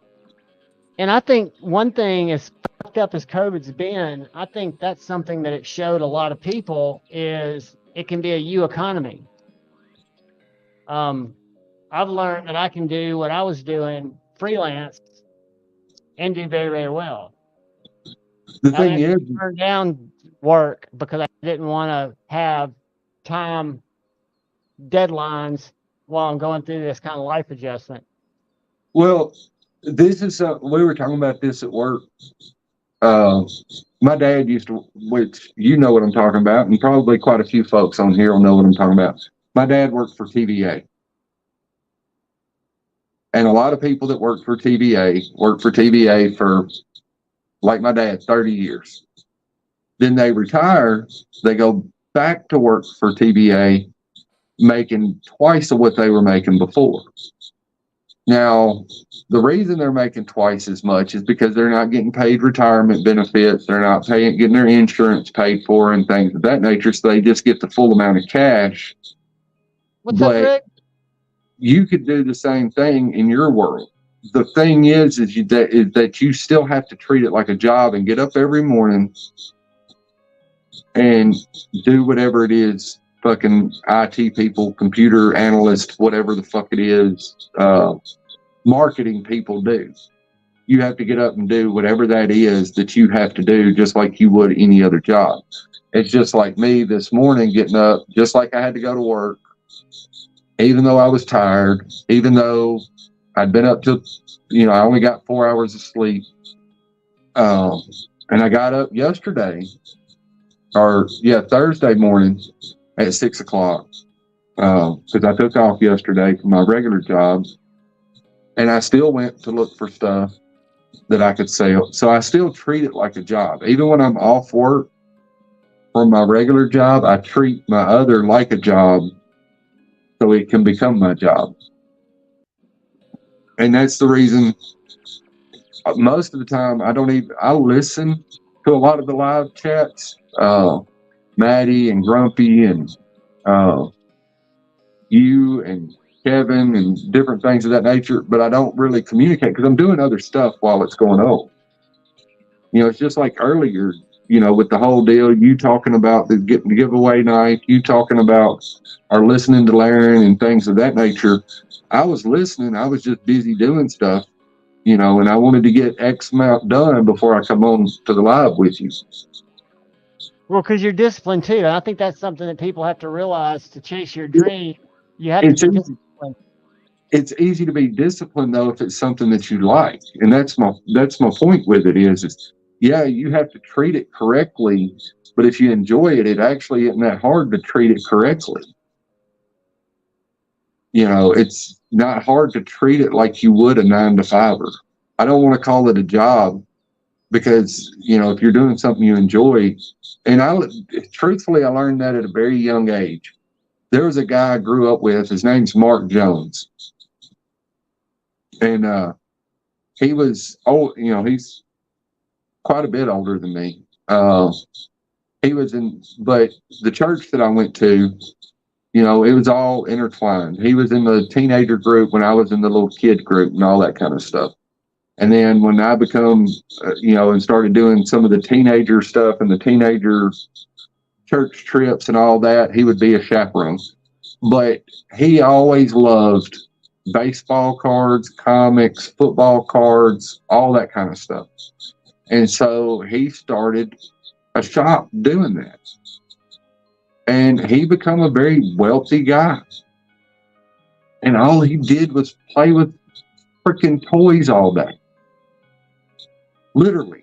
I mean, he sat in a building and traded out baseball cards and comics and magic cards and set up tournaments for video games when Nintendo first come out and first started getting popular. He went and bought big screen TVs and put them in his store and hooked up freaking regular old Super Mario Brothers and would have Super Mario tournaments in his store. And people would come in there, play video games, and then buy shit. He was good at what he did, but he loved what he did. And so it wasn't like he had to get up and go to work every day. He got up and went and hung out in the fucking ball card shop that I would go and pay to hang out in. Well, he got to go and get paid to hang out in it. You know, who was winning? Winner is. Huh? Look who the winner is. JuhVon, how the fuck did you win? Because I put it in there and it says JuhVon for Greg Maroney. So Greg Maroney. Oh, Greg. Giveaway, he was asking for it, and I just entered and put him in. And so, congratulations, Greg. I'm going to. It is written, though. I'm going to put in my email address, and Greg, email me your address. John don't need any more knives. No, John's clearing out some knives to my people. But when I see that, I usually don't enter, but Greg didn't win the first time, and he's always here, and he mentioned that he liked the knife, and it's not that I don't love every single one of you. I just did it not thinking I'd win. Trying thing. I'm getting ready to get ready for the member giveaway while y'all keep talking. But that's Jared Neves is a good example of what I'm talking about too, though. Somebody that all of us kind of know. I mean, we don't technically know him. Some of us have met him, but I'm about, you know, it's not like we're neighbors or some shit. But I mean, and Metal Complex did the same thing. They took something they enjoy and love and made it their job basically. And you could sit and say they work hard at it. I mean, sometimes Jared gets annoying with all his goddamn videos popping up on my phone all day, but I'm willing to bet you that they don't necessarily look at it as a job as much as they do towards it. No, I think and Jared, MC2 have always been very transparent with they hope to get it to a point to where it could be their job. And I look at where Jared's been. And when I first started watching Jared, he had less than 1,000 subscribers, or right around 1,000. But Yeah. I love his story time, and I love the fact that he was so transparent with the struggles, because he always preached kind of hope without saying that. If you get off the shit, you get your life straight, you do something you love, you can be kind of like me without saying that. And then he continued to be successful. And I think it's all because he put the time in to learn how it works. Jared didn't know how to send emails when he started this. I mean, if anybody has overcome a learning curve to be able to produce the content that they produce and coordinate a business, which Jared at this point is a business, Yeah. my hat's off to him. And I think that's just fantastic. And I think somebody like that who could just as easily, like he said, be in prison. You know, he said he should be in prison. But, you know, the way I look at it, guys, it's just it's what Craig Wilkes just said that his son did the same thing. His if I son. did this 20 years ago, if I knew what I knew now, like they say when I was younger, I would be in a totally different career. If I knew what I know now, back when I started my career, now I've got so much time in a career, not necessarily. But the thing is that doesn't mean you can't. I mean, yeah, you're older than I am, but the thing is I'm still almost 50 years old and choosing to do and been in the steel industry or the military, one or the other, since I was 17. I mean, I've only known two things my entire adult life. But now I'm doing something totally fucking different. I mean, fucking goddamn clothes salesman. You know, No, you're a lifestyle salesman. It's not a clothes. You're selling lifestyle feeling. You're selling something that people are emotionally attached to, much more so than just clothes. But I'm saying that I went to, but I'm going from being in the military and working in the steel industry to, yeah, it's a lifestyle thing. But I'm still basically boiled down to the simplest way to put it. I'm a clothes salesman. Well, if you reduce it to the ridiculous.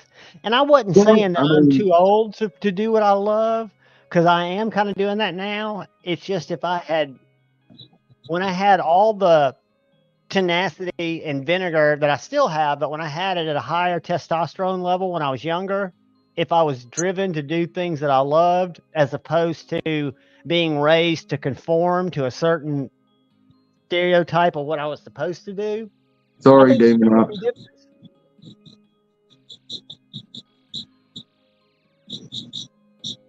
Why the fuck is it cutting out the sound? You don't cut out to me. It could just be lagging. I'm wondering, because I just thought about it. I ain't on Wi-Fi. And I'm wondering if it's because, like, the whole fact that you've been not moving the whole time and all that kind of shit. I'm wondering if it's because I'm not on Wi-Fi. I guarantee you it is. You're connected for like 1/10 the speed. Yeah, it's well, it's supposed to be 5G that I'm on. Let me see. Whoops. Because I got to do secret shit here in a second. Whoops. Shut up, lady. All right, we got 11 comments. There's got to be more comments than that. I'm on the wrong video. Uh-oh, I am on the wrong video. All right, let's look at this one here. How many comments we got? 50 comments. All right, y'all, if you're one of the members, I want 100% participation. Even if you don't want the 2 sign, you can gift it to somebody. Uh-oh. That wasn't how the fuck it was supposed to work. I guess I accidentally exited it out when Wi-Fi. Well, that's what I went to do, was turn on Wi-Fi, and I guess it just fucking kicked me out. Because he's trying to come back, guys. When I see him back here, I will bring him up. But yeah, all y'all have to do in the member giveaway is any comment. You don't have to put a name. You don't have to put anything, because it's just going to be whichever. And you don't have to be here to win. So if somebody, Greg, it's a member giveaway, and I will, I'm not a member, or I would enter for you. Maybe somebody will win it and DKSF it to you if they don't want it. Here he is. He's back with Wi-Fi. Or he's back with cellular. And for some reason, I've got like a 5-second delay for when I click on either a comment or I click on the lobby and anything happens. For some reason, StreamYard is lagging on my end. Because Dark Gravity, you should be up here and I'm not seeing you yet. There you are. I was going to say, I can see you just fine. Yeah, but what was weird is everything's working. Yeah, you're good, man. Fucking technology. I'm not technologically advanced. Kyle, no one ever has to be a member. It's just that I'm starting to do the giveaways on the knives that I would normally sell on NAF sale to kind of help out the members. If I ever do knife sales, which I probably won't, I'll also do a video and offer it for a week or so to members before I sell it anywhere else. But guys, register on that, because I am going to, in a second, get behind the scenes here and do some shenanigans stuff so that I can pull from it. I'm going to see how many comments we have now, because I don't want to cut into Maddie. All right, we are still at 52 comments. So we picked up 2. So y'all keep commenting. You'll only be able to comment for about 3 more minutes. So 3 more minutes, the video is going to go away. And now I'm going to pull it up to draw from. I have to make it unpublished because it won't let me, for some reason, the YouTube comment picker will not let me scrape comments from a members only restricted video. Why is that? I guess because you can pull comments off other people's videos, and maybe that's something. So I have to go in and I have to unlist it and do all that happy horse shit. So y'all get your comments in because I'm getting ready to go do that on the back end. Getting ready to do that on the back end. So I can find the video. I'm going to give y'all 2 more minutes to comment though before I do it. I will give you till 11:45. And then there'll be more giveaways coming up. It's never a one and done thing. Let's go to edit. Don't want that. Where do I do that? Right here. All right, we want to do. All right. All right, guys. I hope you're getting your comments in. I'm going to check one more time. And you got 60 seconds. We're still at 52. Let's see. Still at 52. All right, guys, I'm getting ready to do my behind the scenes work. So if you haven't commented, look at the chat, make sure nobody's scrambling.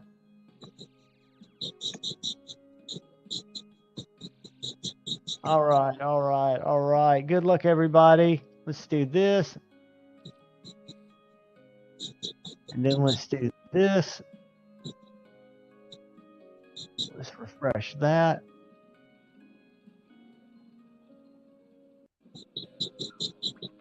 And let's do this. See if they'll let me. I'm not sure if this is going to work, guys. I'm hoping it is. Oh, fuck. Shut up. I hate when that happens. All right. Paste. Let's go down here and go. Math can be tricky. All right.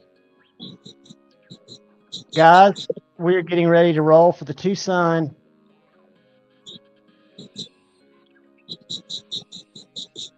I don't know why my StreamYard's lagging. I'm glad the sound in the video is working.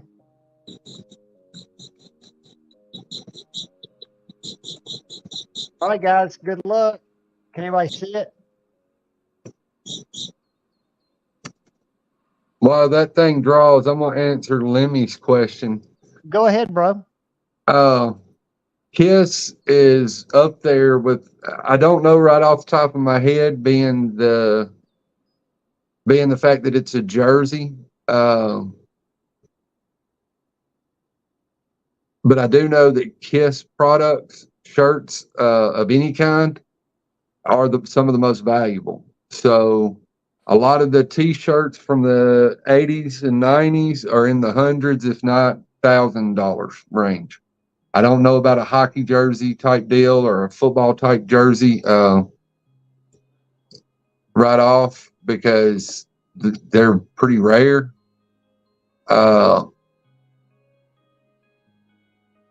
And so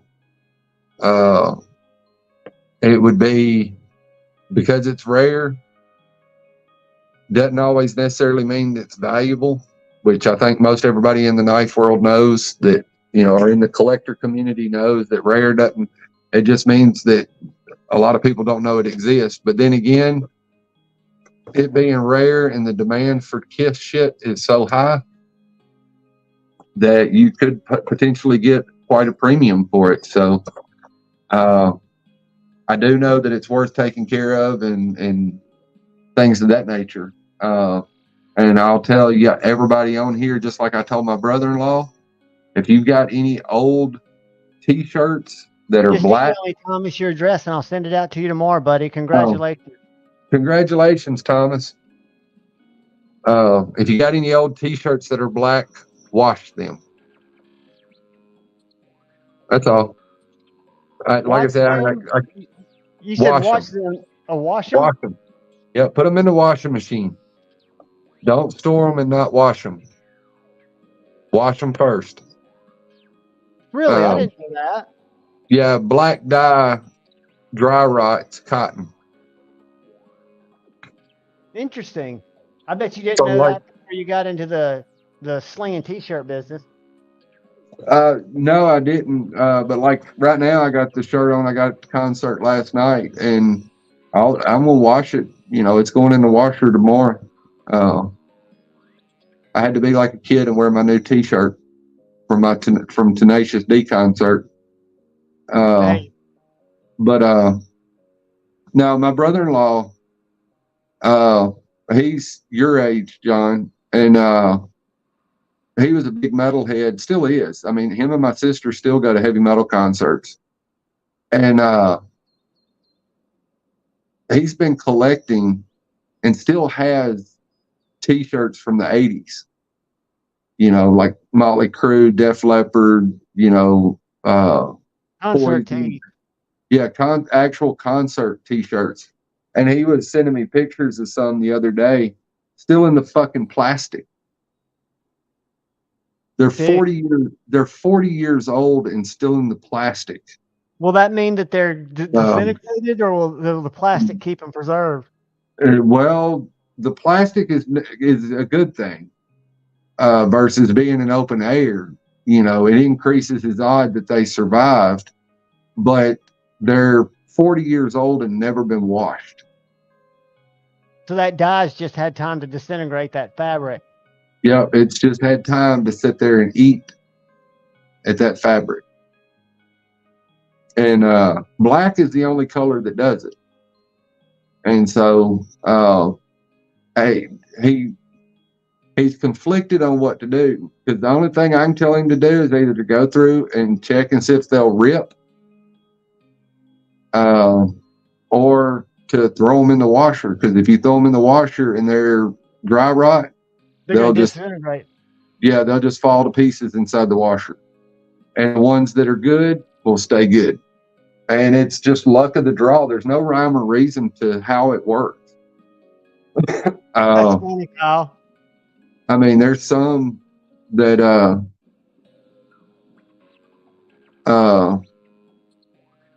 Thanks, Greg. I'll get you boxed up and sent out tomorrow, buddy. I'll throw a flag in there for you. I mean, some of them will be fine that'll be 40 years old, and some of them that are 20 will be garbage. Well, guys, hell, he's still got a champion Chicago Bulls Michael Jordan game jersey. There's different levels of jerseys you can buy. There's the cheap Walmart. There's the Hibbett's, our sporting goods store. Then there's your ones that are like a team jersey, but not quite a team jersey. Then there's the team jerseys that are actually literally the same thing they get to play. Yeah. Right. He's got, my brother-in-law's from Chicago, and he has a 1994 champion Chicago Bulls team jersey that is Michael Jordan's. But he'd never sell that, right? Because isn't he personally connected to that? Oh no, he don't give a fuck. Once he found out it's worth a lot of money, it's still in the plastic. Well, that's the way collectors are. I've never collected clothes, but that's the way we think. Baseball cards, comic books. Oh yeah, I thought that way too until I found out about the whole deal with the black guy. We're getting out of here too. That jersey will be fine, because it's red. So the jersey will be fine. It's just black T-shirts that you run into that problem.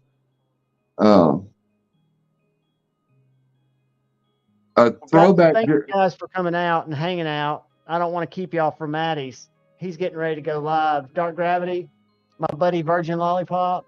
I'm glad to see you, man. I'm loving the beard. Don't cut it, dude. Keep shaping it, doing what you're doing. Have you ordered any oil yet? Are you putting product in it? I've never put nothing but shampoo in my hair. You ought to, only because I do, and even if you don't get said Stevie's, like next time you're at CVS or Walmart, try some of that beard balm or something like that. Just see what you think. Just the oil, not the balm, the oil. So my hair, you'll see the next time you see me in person, I don't need any kind of oils in my hair. Yours just hangs together? Yeah. Me and oil does not, I can't even use conditioner or my hair is oily. Awesome, Thomas. I'll get you sent out tomorrow too. and I'll also Yeah. send you out. Is a quick question before we go. Is T-Fetch still in here? T-Fetch, if you're still in here, tell me if it would bother you if this knife comes like this in a knife box that it fits in, or if you would prefer me put it in the knife box that it came in, which you put it in like that. It's a wider box, and then I have to put it in another box.